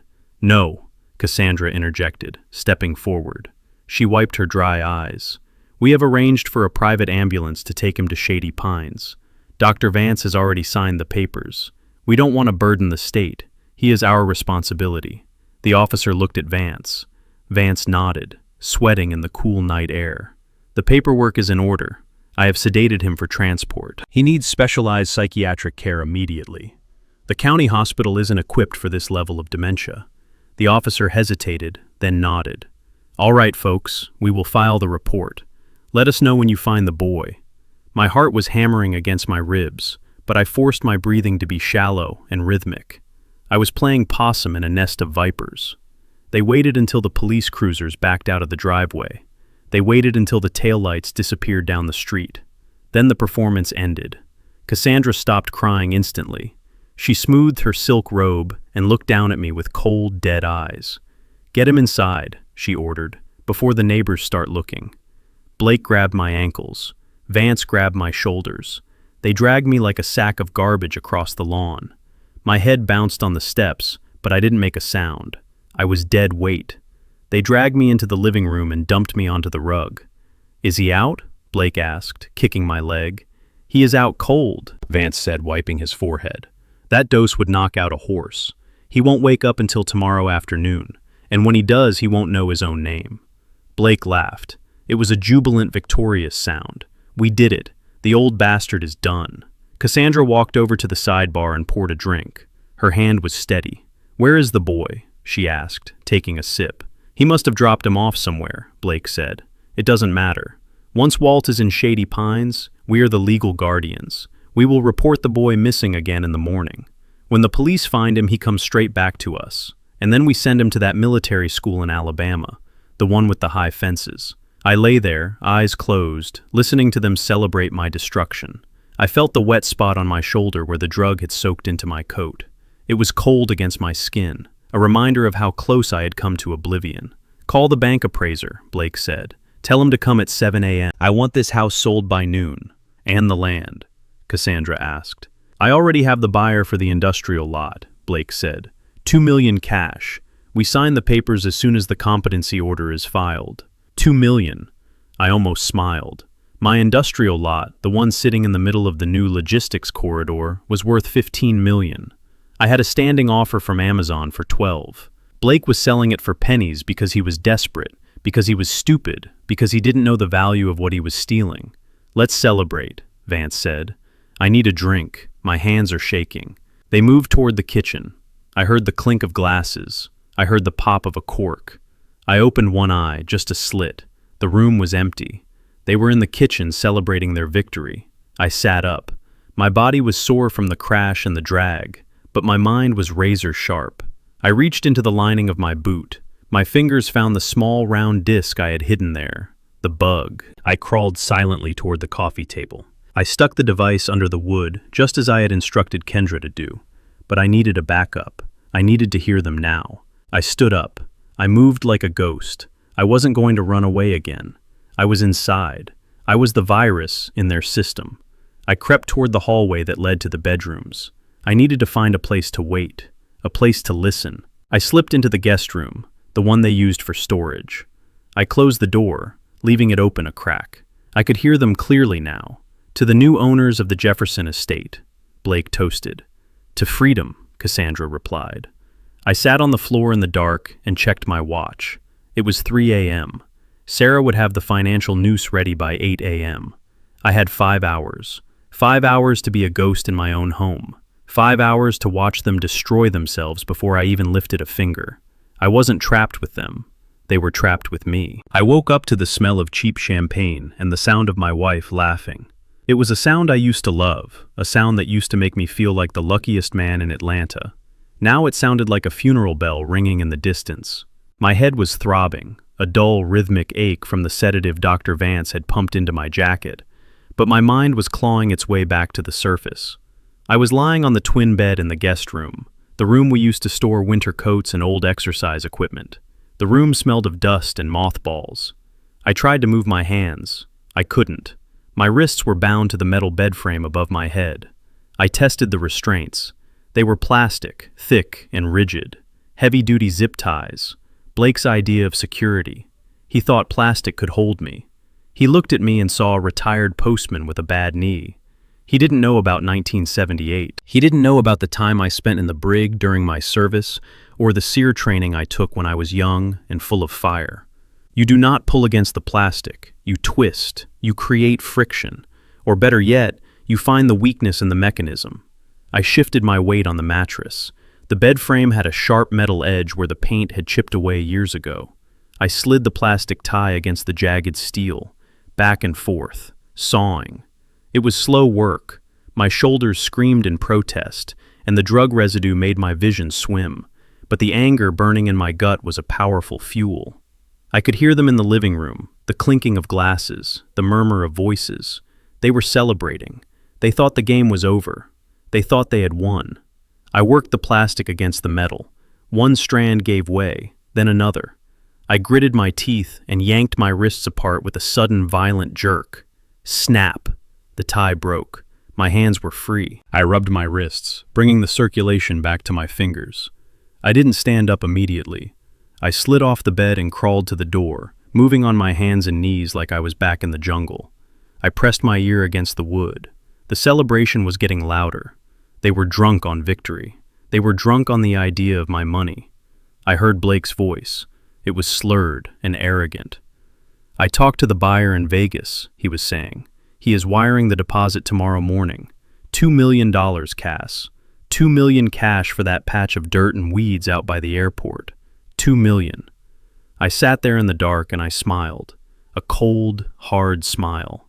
Blake Anderson was a fool. He was a small man with small dreams. That patch of dirt and weeds sat right next to the new interstate exchange.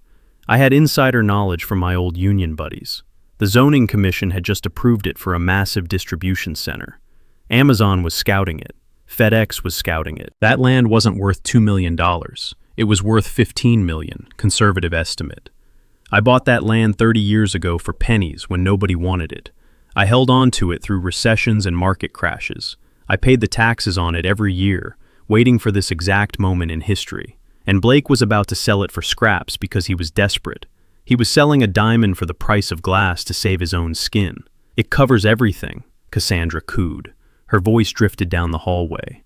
It pays off the house. It pays off your debts. We can finally take that trip to Europe.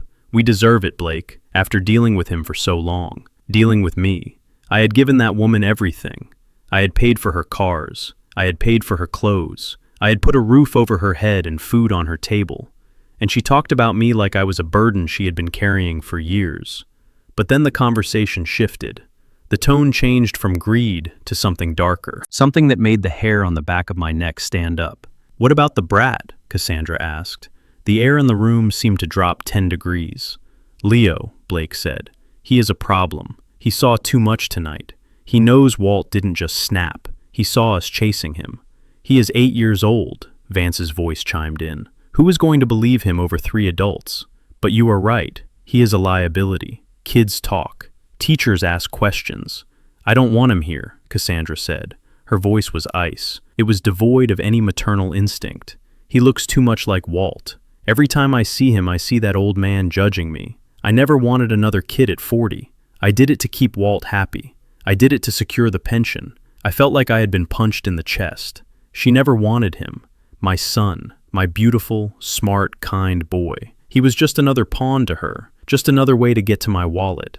"I made a call," Blake said. "There is a boys' academy in rural Alabama. It is for troubled youth. High walls, strict discipline. No cell phones, no internet. A reform school?" Cassandra asked. "Basically a prison for kids," Blake laughed. "They take anyone if the check clears. We tell everyone we sent him away for his own protection, because his father's breakdown traumatized him. We say he started acting out. We say he became violent like his dad. And visitation? No visitation rights for the first 6 months," Blake said. "By the time he comes out, he will be so broken he won't remember his own name, let alone what happened tonight. We scrub his brain. We rewrite his history." My hands curled into fists. My fingernails dug into my palms until they drew blood. They weren't just going to steal my money. They were going to throw my son into a hole. They were going to erase his memory of me. They were going to break his spirit, just like they tried to break mine. They were going to take a happy, brilliant child and turn him into a ghost. That was it. That was the line. They could have the money. They could have the house. But nobody touches my son. I reached into my pocket. I still had the small adhesive transmitter I had taken from the truck. I peeled the back off. I needed to get this closer. I needed every word of this recorded for the judge, for the jury, for the world. I opened the door a crack. The hallway was empty. I slipped out. I wasn't the victim anymore. I wasn't the confused old man. I crept down the hallway, sticking to the shadows. I reached the living room. They were all in the kitchen now, pouring more drinks. I dropped to the floor and slid the transmitter under the antique hallway table, right where the acoustics would pick up the kitchen conversation perfectly. Then I stood up. I knew where Leo was. They had locked him in the maid's room on the other side of the house. I had to get to him, but I couldn't just grab him and run. The police were outside patrolling the perimeter. If we ran, we would be caught. We had to fight from the inside. I moved toward the maid's room. The door was locked from the outside with a simple slide bolt, Blake's handiwork. I slid the bolt back. I opened the door. Leo was sitting on the bed, hugging his knees. His eyes were red from crying. When he saw me, he didn't make a sound. He just launched himself into my arms. "Dad," he whispered. "You came back." I held him tight. I smoothed his hair. "I will always come back for you, Leo. Always. Dad, he said, pulling back. I heard them. They said they are going to send me away. I know, son. I heard them too. What do we do? We can't leave. The police are outside. I looked at my son. He was terrified, but he was also angry. I saw the spark in his eyes. It was the same spark I had seen in the mirror 40 years ago. We are not leaving, Leo. We are going to make them famous. I reached into my boot and pulled out the spare smartphone I had taped to my ankle. It was fully charged. It had a data plan that wasn't connected to my name. Do you remember how to use the live stream app? I asked him. The one you use to watch those video game players? Leo nodded.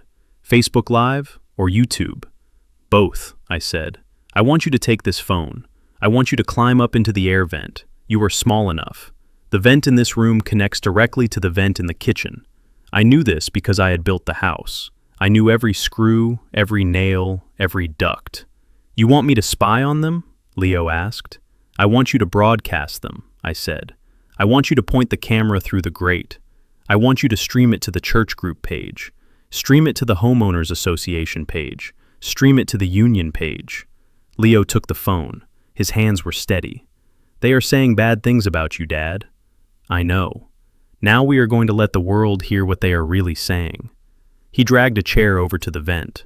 I helped him unscrew the cover with a dime from my pocket. He shimmied up into the ductwork. He was silent. He was brave. I put the grate back on. I sat on the bed and waited. 2 minutes later, my own phone vibrated. A notification. Leo Jefferson is live. I clicked the link. The image was grainy at first, peering through the slats of the kitchen vent. Then it focused. There was Cassandra, glass in hand, laughing. There was Blake, counting imaginary money. And there was Vance, looking nervous. And then the audio kicked in.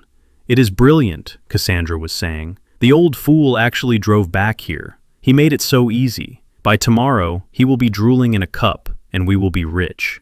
I watched the viewer count. 10, 50, 200. The comments started rolling in. Is that Sister Jefferson? What is she saying? Did she say she drugged him? I smiled in the darkness. Burn it down, Leo, I whispered. Burn it all down. I sat in the darkness of the guest room, listening to the rhythm of the house. My wrists were raw from the zip ties I had sawed off, but my hands were steady. I was free, but I was still trapped. The hallway was a kill zone. If I stepped out now, Blake would see me. He was younger, and he was desperate, and he likely had a weapon close at hand. I needed an edge. I needed a distraction. I needed my son. I looked at the air vent near the floor. It was a standard 12x6 return vent, painted the same beige as the baseboards. I heard a faint metallic scratch, then another. It was a rhythmic sound, metal on metal, like a prisoner tapping a code on a pipe. I knelt down, pressing my face close to the grate. Leo the First whispered. Dad, the voice came back, small and tinny, echoing through the ductwork. I am here. My heart hammered against my ribs. He had done it. I had taught him years ago when we were fixing the AC unit how the ducts connected the rooms. I told him it was our secret tunnel system. I never thought he would have to use it to survive his own mother. Can you get the cover off, son? I asked. I have a dime, Leo said, just like you showed me. I heard the scrape of the coin against the painted screw head. It was slow, agonizing work. Every turn of the screw sounded like a gunshot in the silent room. I glanced at the door. The voices in the living room were loud, boisterous. They were drunk on victory. They weren't listening for the sounds of a little boy dismantling their house. The first screw fell with a clatter inside the duct. I winced. Careful, I hissed. Sorry, Dad. The second screw came loose. Then the third. Finally, the grate pushed outward. I grabbed it before it could hit the floor, setting it down silently on the carpet. Leo's face appeared in the opening. He was covered in gray dust, his eyes wide and red-rimmed, but dry. He looked like a coal miner emerging from a collapse. He crawled out of the hole and into my arms. I held him tight, burying my face in his dusty hair. He was shaking, not just shivering, but vibrating with a frequency of terror that no child should ever know. They locked the door, Dad, he whispered into my chest. They said I have to go to a school for bad kids. They said I am a liar. You are not a liar, Leo, I said, pulling back to look him in the eyes. You are the bravest man I know. You are a soldier, and soldiers have missions. I reached into my boot and pulled out the smartphone I had taped to my ankle. It wasn't my main phone. It was an old backup I kept charged for emergencies. It had a cracked screen, but the camera worked perfectly. I unlocked it and opened the social media app. I navigated to the community page. The neighborhood watch group. It had 5,000 members. It was mostly used for complaining about loud music or lost cats. But tonight, it was going to be the Supreme Court of public opinion. I need you to do something very hard, Leo, I said, my voice low and serious. I need you to go back in there. His eyes widened in panic. No, Dad, please. Not to your room, son. To the living room vent. The one behind the big sofa. You know the one. He nodded slowly. I want you to take this phone. I am going to turn on the camera. You are going to crawl to that vent and you are going to point the camera through the slats. You are going to film them. You are going to let everyone see what they are doing. Why, he asked. Because they are telling lies about us, Leo. They are telling the police I am crazy. They are telling people you are bad. We need to show people the truth. The truth is the only thing that can save us. I pressed the button marked Go Live. The screen blinked. We were on air. The viewer count was 0. Go, I said, handing him the phone. Be silent as a ghost. Do not say a word. Just hold the phone steady. And do not stop recording until I come for you. He took the phone, his small hands gripping it like a lifeline. He looked at me one last time, then turned and shimmied back into the dark, dusty throat of the ventilation shaft. I replaced the grate in the guest room, leaving it loose just in case. Then I moved to the door crack. I needed to hear this. I needed to know when the bomb detonated. I waited. Seconds ticked by like hours. I watched the dust motes dancing in the slice of light coming from the hallway. In the living room, the tone had changed. The celebration was settling into a comfortable, arrogant planning session. We should renovate the kitchen first, Cassandra was saying. Her voice drifted down the hall, clear and sharp. Open concept, granite islands. Get rid of all that old junk Walt insisted on keeping. It smells like old man in here. Give it a week, Blake replied. We need the check to clear first. Vance says the competency hearing is a formality. Once he is in the facility, the judge signs the guardianship over to you. We can liquidate the assets by Friday. I checked my watch. Leo should be in position. I imagined him lying on his stomach in the cold metal duct, the dust tickling his nose. The phone camera pointed through the dirty slats of the vent. I couldn't see the screen, but I knew what was happening. The notifications were going out. Every bored housewife, every insomniac neighbor, every busybody in a 5-mile radius was getting a ping.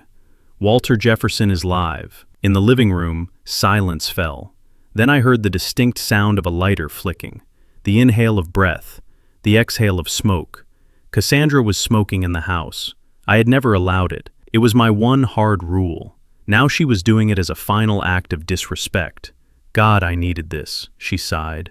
You have no idea how exhausting it is pretending to care about him. 30 years, Blake. 30 years of listening to his boring stories about the union. 30 years of acting like I was happy with a mailman's salary.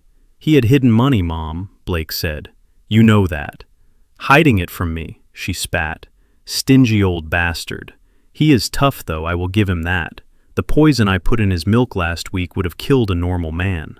He just got a headache. My hands clenched into fists. There it was, the confession. Live, unfiltered, broadcast to the world. She continued, her voice dripping with venom. Tonight, I made sure. Vance's cocktail was lethal. Even if he wakes up, his brain will be mush. He will be drooling in a cup for the rest of his miserable life. He was like a leech, Blake, just sucking the life out of me. He should have died 10 years ago when his first wife did. It would have saved me so much trouble. I closed my eyes. The pain of her words was sharper than any knife. I had loved her. I had given her a home. I had given her a son. And she looked at me and saw only a paycheck she couldn't cash fast enough. Outside in the digital world, the reaction must have been instantaneous. I could picture the screens lighting up in bedrooms and living rooms all over town. The comments would be rolling in. Is she serious? Did she say poison? Call the police. Someone save Walt. The viewer count would be climbing. 10, 50, 500, 1,000. Blake laughed. It was a cruel, ugly sound. Well, he is gone now, and the brat will be gone tomorrow. I already called the academy. They have a bed open. We drop him off at noon. Tell him it is a summer camp. Once he is behind those gates, he can't call anyone. He can't tell anyone what he saw tonight. He knows too much, Cassandra said. He saw us chasing Walt. He heard us talking. He is 8, Blake dismissed. Who listens to an 8-year-old? Besides, a few months of discipline in that place will fix his memory. They are good at reprogramming kids. He will come out realizing his dad was a lunatic and we saved him. The cruelty was suffocating. They were discussing the psychological destruction of my son as casually as they discussed kitchen renovations. My phone vibrated in my pocket. Not the burner, my old phone. They hadn't taken it off me when they dumped me in the room. They thought I was too drugged to use it. I pulled it out. It was blowing up. Texts from neighbors. Texts from old union buddies. Texts from the pastor at our church. Walt, are you okay? We are calling 911. They are killing you, Walt. Get out. The secret was out. The mask was ripped off. In the living room, Blake's phone pinged. Then again. Then a constant stream of chimes. What the hell? He muttered. Then Cassandra's phone started ringing. Who is calling me at 4 a.m.? She asked, her voice irritated. Then a heavy pounding on the front door. Not a polite knock. A fist. Open up! This is the police! Blake jumped. Why are the cops here? He hissed. We already talked to them.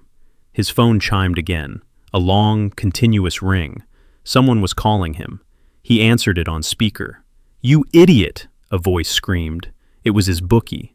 I checked the contact. Turn off the internet, you moron. You are trending. What? Blake stammered. Look at the community page. Your kid is live streaming you. The whole town knows you poisoned him. The silence in the living room was absolute. It was the silence of a bomb falling before the explosion. The vent, Blake screamed. He is in the vents. I heard running footsteps. I heard the sound of furniture being overturned. Get him, Cassandra shrieked. Get that phone. I kicked the guest room door open. I didn't feel the pain in my knees anymore. I didn't feel the fatigue.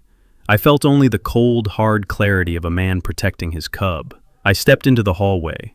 Blake was tearing at the vent cover above the sofa, his face purple with rage. Cassandra was standing, frozen, her cigarette burning a hole in the carpet, her eyes wide with terror as she looked at her phone screen. They looked up and saw me. I wasn't the confused old man anymore. I stood tall, my shoulders squared, my eyes burning. Get away from my son, I said, and then the front door splintered inward. The sound in the living room changed from the silence of conspiracy to the chaotic noise of a digital riot. Blake's phone was not just ringing, it was convulsing on the coffee table. It buzzed and chimed with a relentless fury that made him jump. He stared at the screen as if it were a bomb counting down. Pick it up, I thought, from the shadows of the hallway. Pick it up and see your future burning. Blake grabbed the phone with a shaking hand. He swiped the screen and I saw the color drain from his face instantly, leaving him gray and waxen. It was a text message. I could see the reflection of the notification light in his eyes. You moron. You are live on the internet. Blake froze. He looked up slowly, his eyes scanning the room with the frantic darting motion of a trapped rat. He looked at the ceiling fans. He looked at the smoke detectors. And then his gaze landed on the air vent behind the sofa.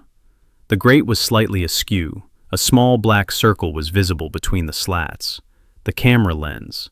He is here, Blake screamed, his voice cracking into a high pitch of hysteria. He is in the walls. Cassandra dropped her wine glass. It shattered on the hardwood floor, splashing red liquid across the expensive Persian rug she loved more than her own son. What are you talking about? She shrieked. He is streaming us, Blake yelled, throwing his phone onto the couch. Look at the comments. They know everything. They heard you admit to the poison. He lunged for the vent. He tore the metal grate off the wall with a grunt of exertion, ripping the drywall and sending a cloud of plaster dust into the air. He peered into the dark throat of the ductwork. I see him, Blake roared. I see his shoes. Come here, you little spy. I heard the scramble of small knees on metal. Leo was retreating, backing away toward the junction that led to the guest room. But Blake was fast. He grabbed a fireplace poker from the hearth and ran into the hallway. He is heading to the guest room, Blake shouted over his shoulder. I am going to break that phone, and then I am going to break him. My blood turned to ice. He wasn't thinking about the police anymore. He wasn't thinking about the money. He was thinking about silencing the witness. He was going to hurt my son. I stepped out of the shadows. I was no longer the limp, drugged body they had dragged across the lawn. I was Walter Jefferson. I was the man who had walked picket lines while bottles were thrown at my head. I was the man who had built a life with my bare hands. And I was a father. Blake reached the guest room door. He kicked it open, the wood splintering around the lock. "Got you!" he yelled, raising the heavy iron poker. Leo was in the corner of the room, clutching the phone to his chest, his eyes wide with terror. He looked small and helpless. Blake took a step forward, raising the weapon higher, ready to bring it down. He never saw me coming. I moved with a speed that defied my 69 years. I crossed the distance between the hallway and the bedroom in 2 strides. I didn't shout. I didn't warn him. I grabbed his shoulder and spun him around. Blake's eyes went wide when he saw me. He saw the fire in my eyes. He saw the clarity. He realized in that split second that the drugs had failed. "Walt," he gasped. I didn't let him finish. I planted my feet on the carpet, channeling every ounce of rage, every betrayal, every lie of the last 10 years into my right arm. I threw a hook that started from my toes and ended on his jaw. Crack. The sound was sickeningly satisfying. It was the sound of bone meeting bone.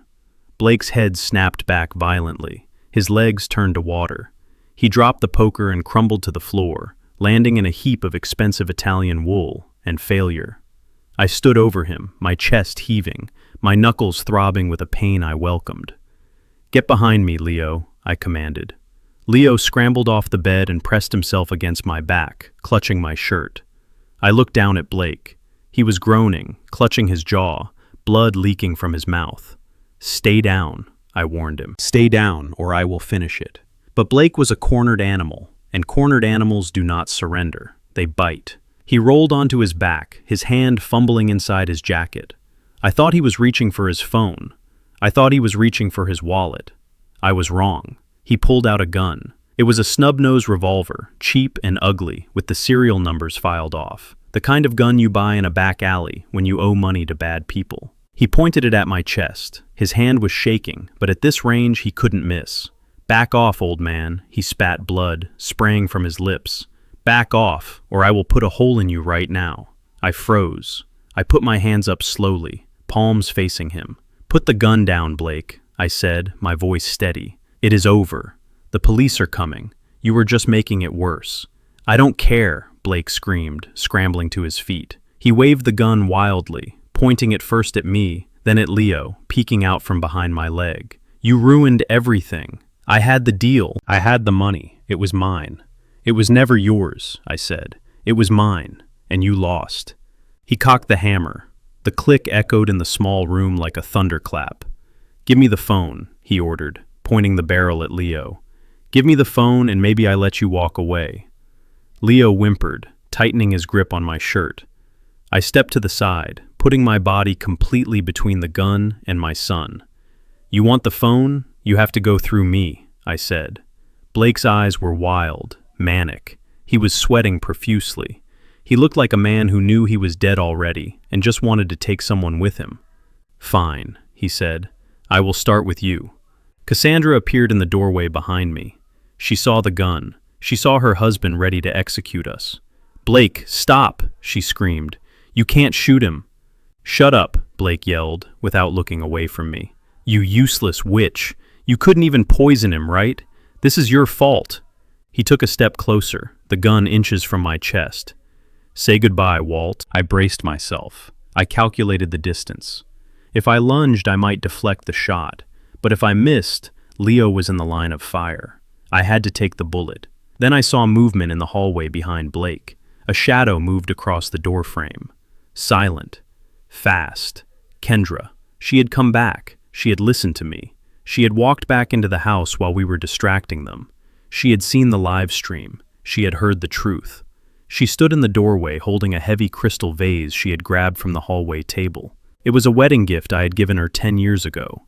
Solid lead crystal, heavy as a brick. She looked at Blake's back. She looked at the gun pointed at her father and her little brother. I saw her face. It wasn't the face of the victim anymore. It was the face of a woman waking up from a long nightmare. Blake didn't hear her. He was too focused on me, too focused on his rage. "I am going to count to 3, he hissed. 1. Kendra raised the vase high above her head. Her eyes met mine for a split second. There was an apology in them. There was love. 2. She brought the vase down with all her strength. Crash. The crystal exploded against the back of Blake's skull.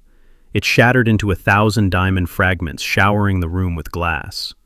Blake didn't scream. He just folded. His knees hit the floor first, then his face. The gun flew from his hand and slid across the carpet, coming to rest against the baseboard. He lay there motionless. Kendra stood over him, her chest heaving, her hands empty and shaking. She looked at the man she had loved, the man she had married, lying unconscious at her feet. She looked at me. "Dad," she whispered. I kicked the gun away, sliding it under the bed. Then I stepped over Blake's body and pulled my daughter into my arms. She collapsed against me, sobbing uncontrollably. "I got you, baby girl," I said, holding both my children now. "I got you." Cassandra stood in the hallway, staring at the scene. She looked at Blake's prone form. She looked at the gun. She looked at us, a united front against her. She turned and ran toward the back door. She didn't get far. From the front yard we heard the screech of tires and the heavy thud of boots on the porch. "Police! Open up! We have the house surrounded." The front door splintered inward with a deafening crash. Armored officers poured into the hallway, rifles raised, tactical lights cutting through the gloom. "Drop it! Get on the ground!" They saw me standing over Blake. They saw the blood on his face. They saw Kendra crying. I raised my hands slowly, showing them my empty palms. "It is okay, officer," I said, my voice calm and authoritative. "The threat is neutralized." One officer moved to check Blake. Another kept his weapon trained on me. "Are you Walter Jefferson?" he asked. "I am," I said, "and I would like to press charges." Leo stepped out from behind me, still holding the phone. The screen was glowing. The comments were scrolling by faster than the eye could read. "Did you get it, Dad?" he asked. "Did everyone see?" I looked at the phone. I looked at the red light indicating we were still live. "Yes, son," I said. "Everyone saw." The paramedics rushed in, pushing past the police to get to Blake. As they loaded him onto a stretcher, I saw his eyes flutter open. He looked up at me. He looked up at Kendra. "Honey," he moaned, reaching a hand toward her. "Help me." Kendra looked down at him. She wiped her tears. Her face hardened into stone. "Don't touch me," she said. She turned her back on him and walked to my side, taking Leo's hand. We stood there together, 3 generations of Jeffersons, watching as they carried the trash out of our house. Sarah walked through the door a moment later, flanked by 2 men in suits who looked like federal agents. She was holding a thick file folder. She looked at the chaos. She looked at the broken vase, and she smiled. "I see you started the meeting without me, Walt," she said. I nodded. "Just the opening remarks, Sarah. Now let's get to the business." She opened the file. "The FBI is here for the forgery charges," she said, loud enough for Cassandra, who had been dragged back into the room by an officer, to hear. "But first, I have some financial documents to serve." Cassandra went pale. "What documents?" she stammered. "Eviction notices," Sarah said, handing her a paper. "This house belongs to the bank now, and the bank is owned by a holding company called Blue Collar King." Cassandra looked at me. "You?" she whispered. "Me," I said. I took the paper from Sarah and held it up. "You have 30 minutes to pack a bag, Cassandra, and then you are going to jail." The night was far from over. The legal war was just beginning. But as I looked at my children safe and standing with me, I knew we had already won the only battle that mattered. The chaos in the living room settled into a tense standoff as the police secured the perimeter. I stood near the fireplace, my arm around Leo, while Kendra sat on the sofa, staring blankly at the wall. The officers hadn't handcuffed me yet, but they were watching me closely, their hands resting near their holsters. They saw an old black man standing over a bleeding white businessman in a wealthy suburb, and their training was telling them I was the threat. Cassandra was seizing the moment. She was hysterical. She threw herself onto the floor next to Blake, sobbing loudly and pointing a manicured finger at me. "He is crazy, officer," she screamed, her voice cracking with practiced fear. "He broke in. He attacked us. Look at my husband. Look at his face. Walter tried to kill him. He kidnapped our son, and when we tried to get him back, he snapped. "You have to arrest him. He is dangerous." The lead officer, a sergeant with tired eyes, stepped forward. He looked at the broken glass. He looked at the gun I had kicked under the bed. He looked at Blake groaning on the floor. "Sir, I need you to step away from the boy," the sergeant said, his voice firm. "We need to sort this out at the station." I didn't move. I tightened my grip on Leo's shoulder. "I am not going anywhere, Sergeant," I said, my voice low and steady. "Not until my lawyer gets here." "She is already here." The front door, which was hanging off its hinges, was pushed open further. Sarah Jenkins walked in. She didn't look like she had been woken up in the middle of the night. She looked like she was walking into a courtroom to deliver a closing argument. She wore a sharp navy blazer and carried a leather briefcase that looked heavy enough to crush a man's skull. Behind her were two men in dark suits who radiated federal authority. Sarah walked right past the police, ignoring their commands to stop. She walked straight to the coffee table and slammed her briefcase down. She opened it and pulled out a laptop, flipping it open and turning the screen toward the sergeant. "Officer, before you detain my client, I suggest you watch this," Sarah said, her tone leaving no room for argument. "What is this?" the sergeant asked, frowning. "This is a live stream that has been broadcasting for the last 20 minutes, Sarah explained. "It currently has 12,000 viewers. It shows Mr. Anderson pulling an illegal firearm. It shows him threatening to shoot an 8-year-old child. And it shows Mrs. Jefferson admitting to poisoning her husband with antipsychotics." The sergeant froze. He leaned in to look at the screen. I saw his eyes widen. He watched the replay of Blake waving the gun. He watched Kendra smash the vase. He watched the truth unfold in high definition. Cassandra stopped crying. She looked at the laptop, then at Sarah, then at me. The color drained from her face, leaving her looking gray and old. "That is fake," she stammered. "That is AI. He made it up." The sergeant stood up straight. He looked at me with new eyes. He signaled to his partner. "Retrieve the weapon from under the bed," the sergeant ordered, "and read Mrs. Jefferson her rights." "No," Cassandra shrieked, as the officer grabbed her wrists. "You can't do this. This is my house." "It is a crime scene now, ma'am," the sergeant said, clicking the cuffs tight. On the floor, Blake groaned and tried to sit up. The paramedics were dabbing at the gash on his head. He pushed them away, stumbling to his feet. He looked dazed, but his arrogance was still intact. He looked around the room, his eyes focusing on me. "You think this is over, old man?" He spat blood, spraying from his split lip. "You think a video changes anything? I am Blake Anderson. I own this town. You are just a retired mail carrier with a pension. I am going to garnish until you starve." He turned to the police.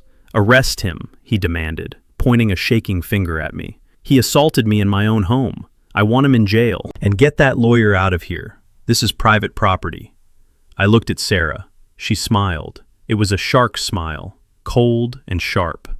"Mr. Anderson," she said, calm and professional, "I am afraid you are mistaken on several counts. First, you don't own this town. Second, you don't own this house. And third, Mr. Jefferson is not just a mail carrier." Blake laughed a harsh, barking sound. "Of course he is. I saw his W-2s. He is a nobody." Sarah pulled a thick stack of documents from her briefcase.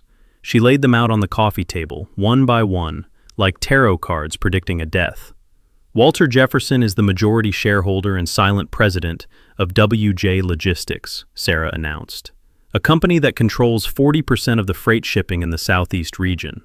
He retired from the Postal Service because he liked the exercise, not because he needed the money." Blake blinked.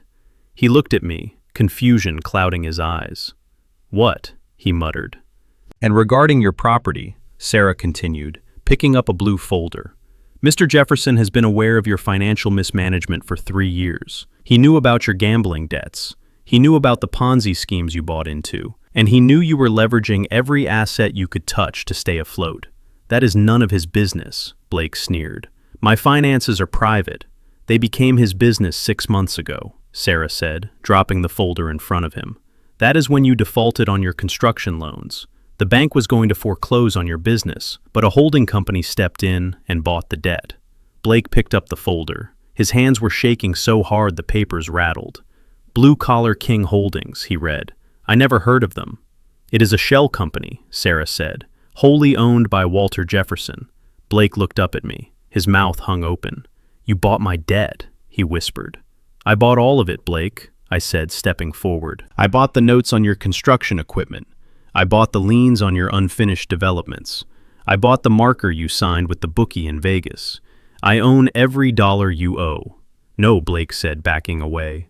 That is impossible. You don't have that kind of money. I have enough money to buy and sell you 10 times over, son, I said. I built an empire while you were still learning how to tie your expensive Italian shoes. I just didn't feel the need to brag about it. Sarah pulled out another document, a red one. And this, she said, is a writ of execution. Since you defaulted on the consolidated payment schedule at midnight tonight, we are exercising our right to immediate seizure of collateral. Collateral? Blake asked, his voice barely a squeak.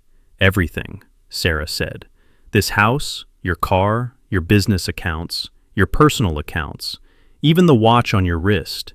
It was all listed as collateral in the fine print of the loans you signed without reading. Blake looked at the Rolex on his wrist. He looked at the walls of the house he had bragged about. You can't do this, he screamed. We have rights. Eviction takes months.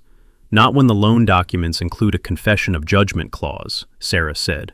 You waived your right to a trial, Blake. You waived your right to notice. You gave us the keys the moment you missed a payment, and you missed 3. She turned to the police sergeant. Officer, Mr. Anderson is currently trespassing on property owned by Blue Collar King Holdings. We would like him removed immediately. Blake looked around the room. He looked at Kendra, who was staring at him with cold detachment. He looked at Cassandra, who was weeping in handcuffs. He looked at me. The realization hit him like a physical blow. He wasn't the predator. He was the prey. He had tried to hunt a wolf thinking it was a sheep. He fell to his knees. Walt, please, he begged, tears streaming down his face mixing with the blood. We can work this out. I can run the company for you. I know the deals. I know the people. Don't ruin me. I walked over to him. I looked down at the man who had tried to drug me into insanity, the man who had threatened to shoot my son. I am not ruining you, Blake, I said. You ruined yourself. I am just collecting the bill. I reached out and unclasped the Rolex from his wrist. He didn't fight me. He was broken. This stays, I said, putting the watch in my pocket. I turned to the sergeant. Get him out of my sight. The officers hauled Blake to his feet. He was sobbing now. Loud, ugly sounds of a man who had lost his soul and his wallet in the same night. They marched him out the door, past the neighbors who had gathered on the lawn, drawn by the sirens and the live stream. I watched him go. I didn't feel joy. I didn't feel triumph. I felt a deep, heavy exhaustion. But under the exhaustion, there was peace. The cancer had been cut out. Sarah walked over to me. She handed me a pen and a clipboard. One last thing, Walt, she said softly. The transfer of the deed for Kendra's house, the one Blake mortgaged. I looked at Kendra. She was still sitting on the sofa, pale and silent. She had lost her husband. She had lost her mother. She thought she had lost her home. I signed the paper. It is done, I said. Sarah nodded. The bank won't foreclose. I paid off the mortgage with the liquid capital from the Cayman account 10 minutes ago. The house is free and clear. It is in Kendra's name only. He was standing with the phone still streaming. He gave me a thumbs up. I stood up and walked to the camera. I looked into the lens, into the eyes of the thousands of people watching. My name is Walter Jefferson, I said, and I approve this message. I reached out and ended the stream. The room went quiet. The drama was over. The reality was setting in. I looked at the wreckage of my living room, the broken glass, the torn vent, the mud on the carpet.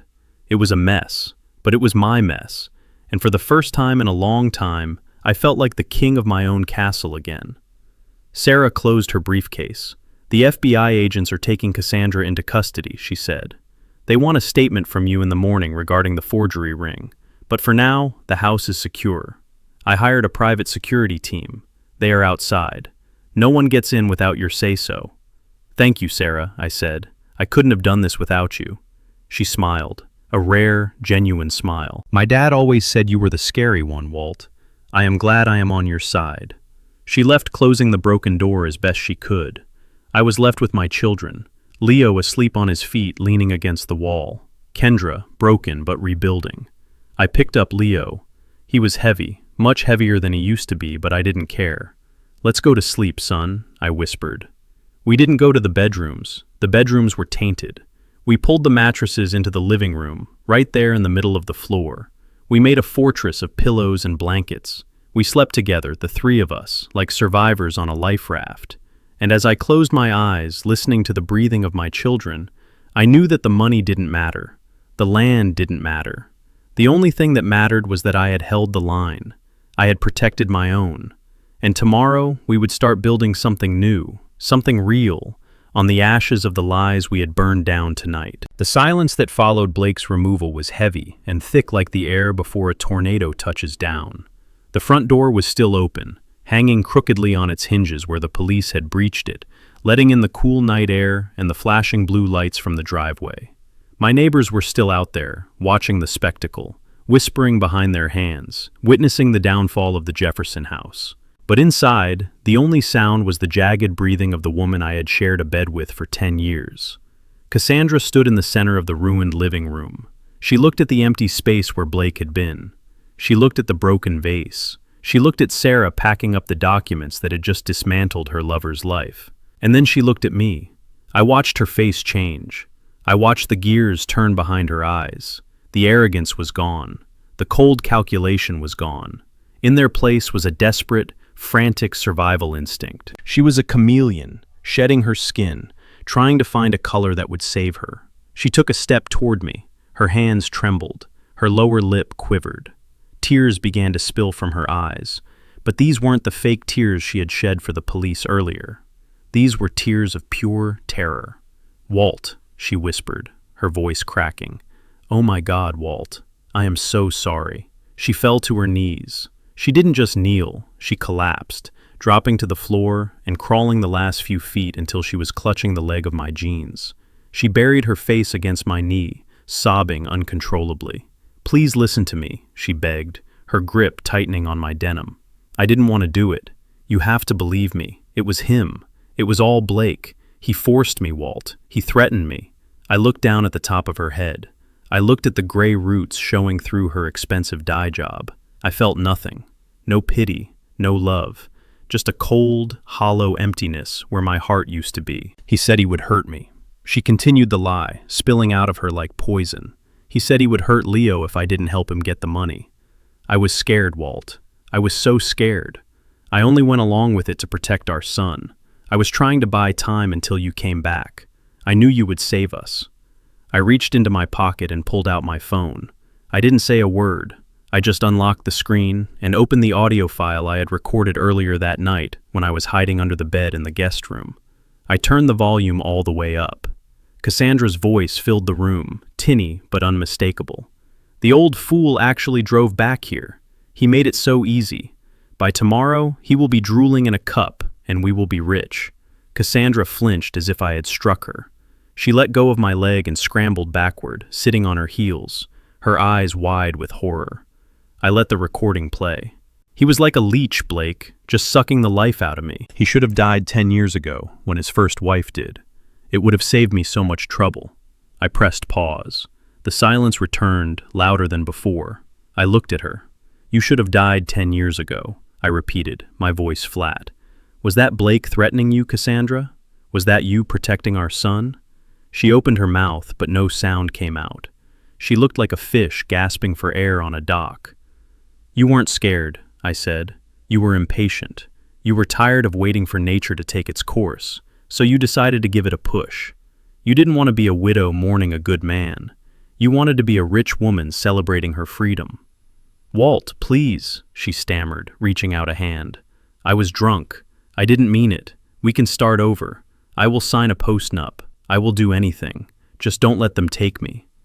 I stepped back out of her reach. "It is too late for deals, Cassandra. You broke the contract the moment you put poison in my milk." Sarah stepped forward, clearing her throat. She held another file in her hand, a slim manila folder that looked innocuous, but I knew it contained the final nail in the coffin of our marriage. "There is one more thing," Sarah said, handing me the file. "The forensic accountant found this while we were tracing the withdrawals from the joint savings account." Cassandra went pale. She knew. She knew exactly what was in that folder. "Don't," she whispered. "Walt, please. Not in front of the boy." I looked at Leo, who was standing by Kendra holding her hand. He was watching his mother with a mixture of confusion and fear. I wanted to shield him from this, but he had already seen the monster. He deserved to see the monster slain. I opened the file. Inside were bank transfer records, monthly withdrawals of $500, sometimes $1,000 going back 5 years, cash withdrawals from ATMs near the prison in Stark, commissary deposits, legal defense fund contributions. I looked at the name on the receiving end, Marcus King. I knew the name. Everyone in the neighborhood knew the name. Marcus was her high school sweetheart, the bad boy she had supposedly left behind 20 years ago. The man who was serving 15 years for armed robbery. You think I didn't know? I asked, closing the folder. Cassandra stared at me, tears streaming down her face. You think I didn't know about the visits? I continued, my voice rising. You think I didn't know where you went on the first Saturday of every month? You told me you were going to the spa. You told me you were visiting your aunt. But I tracked the mileage on the car, Cassandra. I saw the gas receipts. I knew you were going to Stark. I didn't say anything, she whispered. I knew, I said. I knew you were still in love with him. I knew you were using my money, the money I broke my back for, to keep him comfortable in his cell. I knew you were waiting for him to get out. Then why? She screamed, suddenly, finding her anger again. Why did you stay? Why did you keep me here if you knew I was a liar? Because of him, I roared, pointing at Leo. The room shook with the force of my voice. Because of that boy. Because I ran a paternity test 5 years ago when I first got suspicious. I needed to know, and the test came back positive. He is my son, Cassandra, my blood, my heart. I took a breath, fighting to control the shaking in my hands. I stayed because I knew if I divorced you, if I kicked you out, you would fight for custody. You would use him as a pawn. You would take him into that world. You would take him to visit a felon in prison. You would expose him to the filth you seem to love so much. I stayed to give him a home. I stayed to give him a father. I swallowed my pride every single day. I let you lie to me. I let you spend my money. I let you treat me like a fool, all to protect him. Cassandra looked down at the floor, defeated. I just wanted to keep the family together, I said, my voice breaking. I just wanted him to have a mother. But you couldn't even be that. You couldn't even love him enough to let him be. You wanted to send him away. You wanted to erase him, just like you wanted to erase me. I threw the file onto the floor. The papers scattered, sliding across the wood like dead leaves. You used my money to feed your lover while you poisoned my body, I said. You betrayed me in every way a woman can betray a man. And now you are done. I turned to the police sergeant, who had been watching the exchange in silence, his face a mask of professional stoicism. Officer, I said, I am pressing charges. For the poison, the sergeant asked, taking out his handcuffs. For everything, I said. Attempted murder, conspiracy to commit fraud, and child endangerment. She knowingly allowed a dangerous substance to be brought into a home with a minor. She conspired to kidnap him and send him across state lines to a facility without my consent. The sergeant nodded. He walked over to Cassandra. Stand up, Mrs. Jefferson, he said. Cassandra didn't move. She just sat there, staring at the scattered papers, staring at the evidence of her double life. Ma'am, stand up, or I will have to assist you. She stood up slowly, like an old woman. She held out her wrists. There was no fight left in her. The fight had been bought and paid for by a man who was already in handcuffs. The metal clicked shut. I watched as they led her to the door. She stopped at the threshold and looked back. She didn't look at me. She looked at Leo. Baby, she whispered. Leo didn't answer. He didn't step forward. He pressed his face into Kendra's side and closed his eyes. Take her away, I said, turning my back on her. I heard the door close.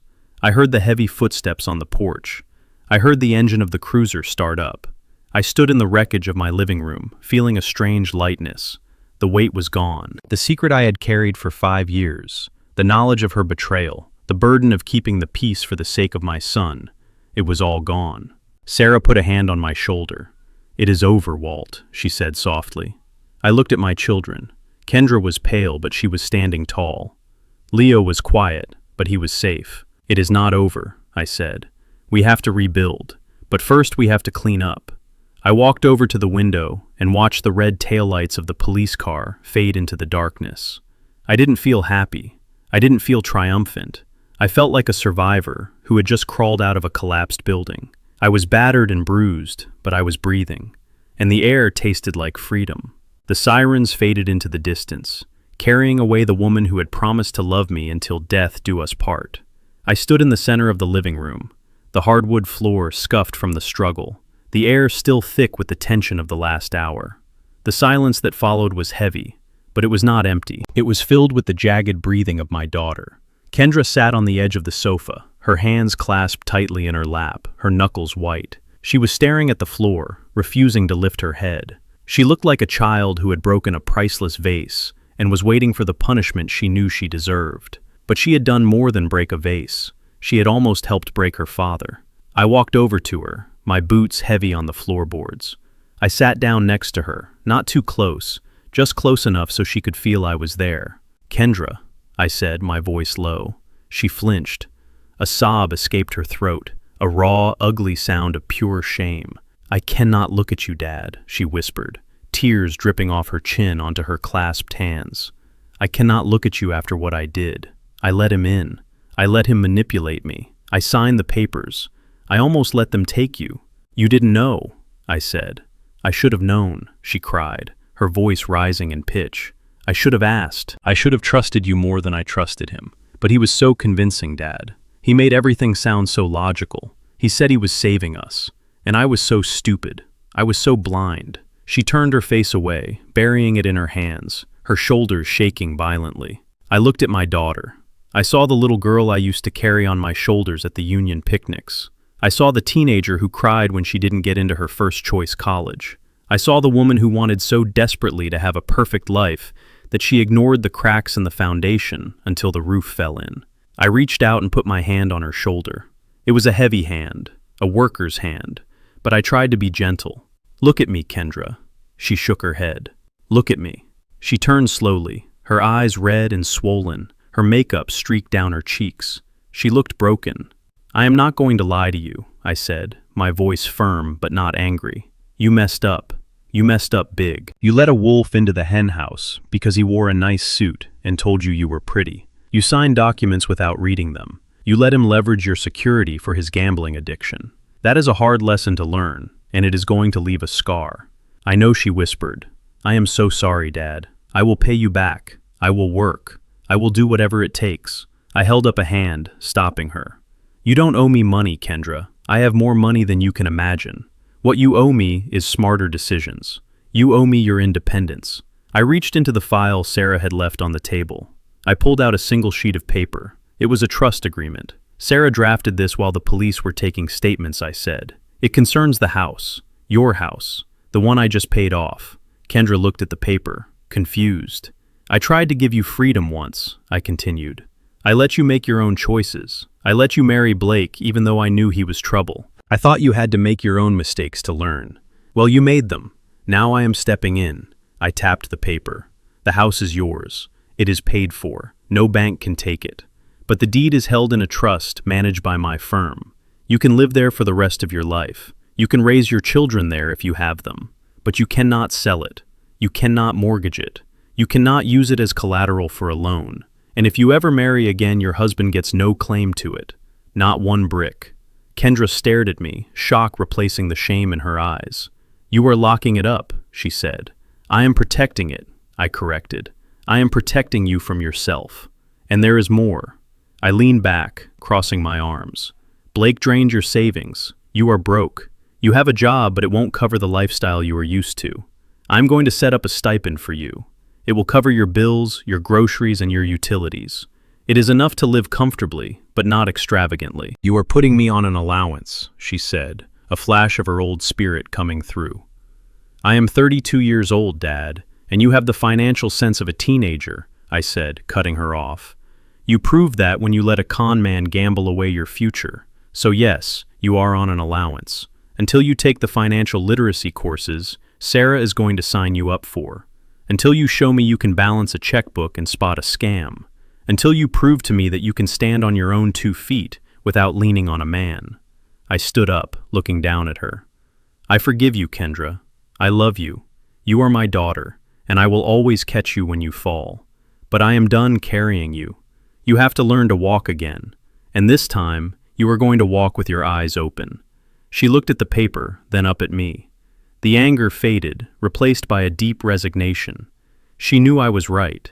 She knew she had lost the right to argue. "Okay, Dad," she whispered, picking up the pen. "Okay." She signed the paper. It was the first smart financial decision she had made in 5 years.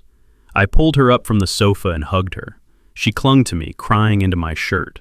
"We are going to be okay, baby girl," I said. "It is going to be hard, but we are going to be okay. Now stay here with Leo. I have to go outside. There is one last piece of trash I need to see taken to the dump." I walked out onto the front porch. The night air was cool and crisp, a relief after the stifling atmosphere of the living room. The flashing lights of the police cruisers painted the lawn in strobes of red and blue. The neighbors were still there, standing in clumps by the street, whispering, pointing, recording with their phones. They were watching the spectacle. 2 officers were escorting Blake toward the back of a squad car. He was handcuffed, his expensive suit torn and dirty, his face swollen from my punch. He wasn't walking with his usual swagger. He was stumbling, his head down, his shoulders slumped. He looked small. He looked defeated. But he wasn't just defeated, he was terrified. I walked down the steps, stopping at the edge of the driveway. I wanted him to see me. I wanted him to remember the face of the man who beat him. Blake looked up as the officer pushed his head down to put him in the car. His eyes met mine. There was hatred there, yes, but mostly there was fear. He mouthed something at me. "You ruined me." I didn't blink. I just watched. But then Blake's gaze shifted. He looked past me, past the police, past the house. He looked toward the crowd of neighbors gathered on the sidewalk across the street. I turned my head slightly, following his line of sight. Standing in the shadows just behind Mrs. Higgins' hydrangeas was a man. He wasn't a neighbor. He wasn't a cop. He was wearing a long, dark coat and a hat pulled low. He was holding a cell phone recording the arrest. I recognized him. Not by name, but by type. I had seen men like him 1,000 times in my union days. He was an enforcer, a collector. He worked for the people Blake owed the gambling debt to, the people I hadn't paid off. I had bought Blake's bank debt. I had bought his construction loans. But I hadn't touched the $2 million he owed to the offshore crypto syndicate. That was his mess. And they didn't file lawsuits. They filed missing persons reports. Blake saw him too. His eyes went wide, so wide I could see the whites from 20 feet away. He started to struggle against the officers, not trying to escape, but trying to get into the car faster. "Get me out of here," he screamed, his voice high and frantic. "Take me to jail. Just get me out of here." The man in the shadows lowered his phone. He looked at Blake. He looked at me. He nodded once, a slow, respectful nod to a fellow professional. Then he looked back at Blake and raised a gloved hand. He drew his thumb slowly across his throat. It was a simple gesture, universal. Blake started to scream. "He is going to kill me," Blake shrieked, kicking at the car door as the officer shoved him inside. "You have to protect me. I need protective custody. Don't let him get me." The officer slammed the door shut, muffling his screams. I looked back at the man in the shadows. He was already turning away, melting into the darkness like smoke. He didn't need to do anything tonight. He knew where Blake was going. He knew Blake would be in county lockup by morning. And he knew that county lockup was full of people who would do a lot of things for a pack of cigarettes, let alone for the bounty that was undoubtedly on Blake's head. I felt a cold satisfaction settle in my gut. Prison was going to be hard for a soft man like Blake, but the fear, the constant looking over his shoulder, the knowledge that his debt was coming due in blood, that was a punishment worse than any judge could hand down. He had tried to lock me away. Now he was begging to be locked up, because the cage was the only thing keeping the wolves at bay. The police car pulled away, sirens wailing, carrying my son-in-law to his nightmare. I turned back to the house, my house. It stood there illuminated by the porch light, looking like a fortress that had survived a siege. The front door was broken. The windows were dark. The flower beds were crushed where I had driven the truck through them. It was a wreck. But it was more than that. It was a crime scene. It was the place where my wife had poisoned me. It was the place where my son-in-law had threatened to shoot my child. It was the place where I had realized my life was a lie. I walked up the steps and into the living room. Sarah was packing the last of her files. Kendra was sitting with Leo, rubbing his back as he slept. Sarah looked up. "Is he gone?" she asked. "He is gone," I said, "and he has a welcoming committee waiting for him." She nodded, understanding the subtext. "What now, Walt?" she asked, looking around the room. "Do you want me to call a contractor to fix the door? Do you want a cleaning crew for the mess?" I looked at the walls. I looked at the furniture Cassandra had picked out. I looked at the kitchen, where she had mixed the poison. I looked at the vent where Leo had hidden. I didn't see a home anymore. I saw a cage I had broken out of. "No," I said, my voice flat. "Don't fix it, Walt," Sarah asked, confused. "Don't fix the door," I said louder. "Don't fix the window. Don't clean the carpet. Leave it exactly as it is." I walked over to the mantel and picked up a framed photo of me and Cassandra from our wedding day. I looked at her smile. It looked like a shark baring its teeth. I threw the photo into the fireplace. Glass shattered. "Sell it," I said, turning to Sarah. "Sell the house?" she asked. "Sell it all," I said. "The house, the furniture, the cars, everything in this building. I don't want a single spoon. I don't want a single towel. I want it gone." "But Walt, this is your home. You built this." "No," I said. "I built a house. A home is where you are safe. A home is where you are loved. This isn't a home. It is a museum of my stupidity." I looked at Kendra and Leo. "We are leaving tonight," I said. "We are going to a hotel, a nice one with room service and security guards. And tomorrow, we are going to start looking for a new place. A place with big fields, a place with horses, a place where Leo can run and I can breathe." Sarah smiled, closing her briefcase. "I will list it in the morning, as is. Fire sale." "Good," I said. "Get rid of it. Burn the deed if you have to. Just get this poison out of my life." I walked over to Leo and picked him up one last time. He stirred but didn't wake. I motioned for Kendra to follow. We walked out of the front door, stepping over the splintered wood. I didn't look back. I didn't lock the door. There was nothing inside worth stealing anymore. The only things of value were walking out with me into the night. We got into the truck. It was battered and muddy, but it was strong. I put it in gear and drove away, leaving the ruins of my old life in the rearview mirror. I was 69 years old. I had no wife. I had no home. But as I drove down the dark road with my children beside me, I felt younger than I had in 20 years. The war was over. The rebuilding was about to begin. The wind here in Montana cuts through you differently than it did in Atlanta. It is a clean wind. It smells of pine needles and snow, and vast open spaces where a man can breathe without looking over his shoulder.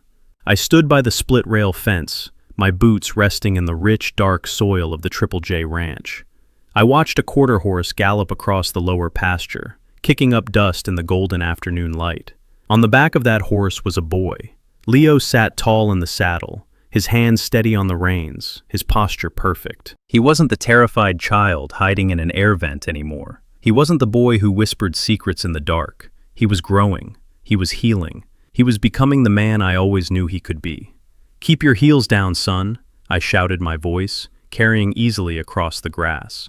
"Don't let him know you are tired." Leo laughed. It was a sound that used to be rare, a sound I had to fight to hear. Now it was the soundtrack of my life. He pulled the horse up, turning it in a tight circle before trotting back toward me. He looked healthy. The sun had put color in his cheeks, and the ranch work had put muscle on his frame. "How did I do, Dad?" he asked, breathless and grinning. "You did good," I said. "You handled him. You didn't fight the animal. You guided him. That is the secret, Leo. You don't force the world to do what you want. You guide it. You use your leverage." I opened the gate, and he rode through, dismounting with a fluid motion. A stable hand came to take the reins. I didn't hide the fact that I had staff anymore. I didn't hide the fact that this ranch cost $4 million cash. I didn't hide the fact that WJ Logistics was expanding into the Midwest. The time for secrets was over. We walked toward the main house, a sprawling log structure that looked like a fortress against the cold. On the porch, Kendra was sitting with a laptop. She wasn't just scrolling through social media anymore. She was reviewing the quarterly reports for the trust fund I had set up for her. She was learning about interest rates and diversified portfolios. She looked up as we approached. "The market is up, Dad," she said. "The tech stocks you bought last month are performing well." "Good," I said. "Reinvest the dividends. We are building a legacy, Kendra, not a checking account.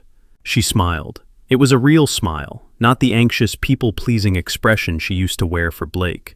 She was free, too. She was free of the debt, free of the fear, and free of the need to be saved by a man. She was saving herself. We went inside. The house was warm, filled with the smell of roasting meat and wood smoke. It was a home, a real home, not a stage set for a fake family, but a sanctuary for a real one. I went to my study. It was a room with walls of glass overlooking the mountains. Sitting in the leather chair opposite my desk was a young woman with a notepad and a recording device. She looked nervous. She knew who I was. She knew the reputation of the blue-collar king. "Mr. Jefferson," she said, standing up. "Thank you for seeing me." "Sit down, Miss Evans," I said, walking behind my desk. "I don't bite. Unless you try to poison my milk." She laughed, a nervous twitter. "I am writing a piece for the National Chronicle," she said, "about the launch of your new initiative, the Leo Foundation." I nodded. I sat down and folded my hands on the mahogany desk. "Ask your questions." She checked her notes. "You have endowed the foundation with $10 million of your own money. The mission statement says it is to provide legal and financial resources for victims of familial financial abuse, specifically the elderly and children. Why this cause? Why now?" I looked out the window at the mountains. I thought about the night in the laundry room. I thought about the needle in Dr. Vance's hand. "Because the system is broken," I said, my voice low and rumbling. "The system assumes that families love each other. The system assumes that a wife won't poison a husband and a son won't sell a father. The law is slow, Miss Evans. It requires proof. It requires money." I leaned forward. "When my family came for me, I had resources. I had secret accounts. I had a lawyer on speed dial. I had the ability to fight back. But what about the grandmother in the nursing home whose son is draining her account? What about the child who sees his inheritance stolen by a greedy step-parent? They have nothing. They have no voice. And you want to be their voice?" she asked, scribbling furiously. "No," I said. "I want to be their sword." I picked up a file from my desk. "This foundation isn't a charity. It is a legal strike force. We hire the best forensic accountants. We hire the most aggressive litigators. We find the abusers, the ones hiding behind family trust, and we expose them. We freeze their assets. We put them in jail. We do for others what I did for myself. Some people say it is revenge," she said quietly. I smiled. It was the smile of a wolf. "It is not revenge," I said. "It is correction. It is balancing the scales." She looked at me, her eyes wide. "You said in your press release that money cannot buy happiness, but you are using money to solve these problems. Is that a contradiction?" "No," I said. "Money cannot buy family. I learned that the hard way. I paid for a family for 10 years, and it tried to kill me. Money cannot buy love." I paused, letting the silence fill the room. "But money can buy justice, Miss Evans. It can buy the truth. It can buy a spotlight strong enough to burn away the shadows where these rats hide. And that is what I am buying. I am buying a future for people who thought their lives were over." She closed her notebook. She looked impressed. "One last question, Mr. Jefferson. Do you ever miss your old life? The quiet life? The life before the world knew who you were?" I stood up and walked to the window. I saw Leo playing with the dogs in the yard. I saw Kendra laughing on the porch. "No," I said.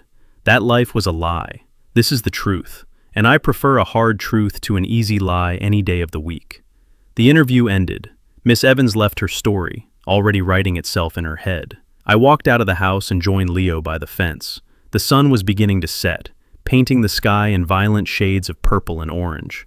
It was the kind of sunset that makes you believe in God, or at least in something bigger than yourself. Leo climbed up onto the fence rail sitting next to me. He was quiet for a long time. I didn't push him. I let him find his words. "Dad," he said finally. "Yeah, son. Do you think Mom is thinking about us?" I looked at him. I could have lied. I could have told him she loved him in her own way. I could have tried to soften the blow, but I had promised myself no more lies. Not to him, not ever again. "I think she is thinking about herself, Leo," I said gently. "I think she is thinking about where she is and how she got there. She is in a prison cell, son. She has a lot of time to think." "Does she miss me?" he asked, his voice small. "She misses the idea of you," I said. She misses the control she had. But Leo, you have to understand something. Some people are broken inside, like a cup with a crack. You can pour all the love in the world into them, but it just leaks out. It is not the water's fault, it is the cup's fault. He looked down at his boots. Is it my fault? He asked. Because I told you, because I hid in the vent. I put my arm around his shoulders and pulled him close. No, I said firmly. None of this is your fault. You saved us, Leo. You were the hero. You saw a bad thing and you spoke up. That takes more courage than most adults have. He leaned his head against my arm. She chose the money, didn't she, Dad? Yes, I said. She chose the money. She chose the easy way. She thought people were things she could use. I looked out at the horizon. The sun was dipping below the peaks, casting long shadows across the valley. Listen to me, Leo. Life is a series of choices. You can choose to be like her.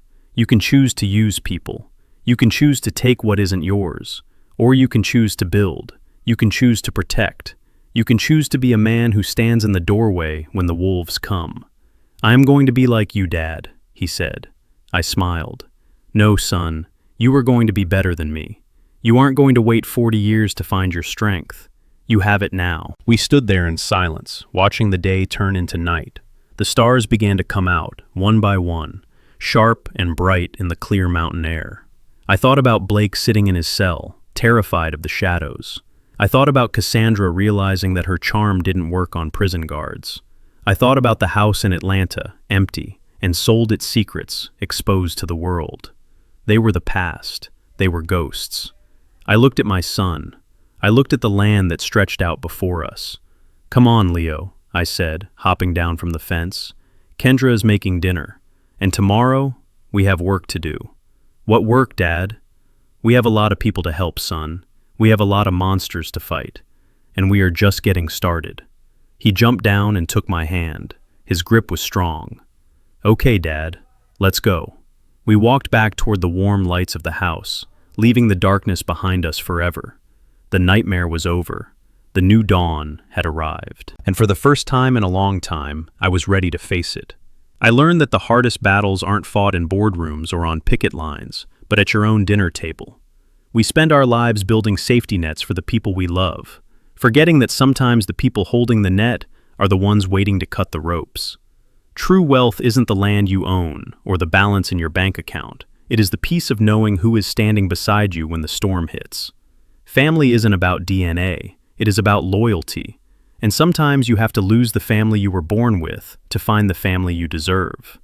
If you believe that loyalty is worth more than gold, hit that like button and share this story with someone who needs to hear it.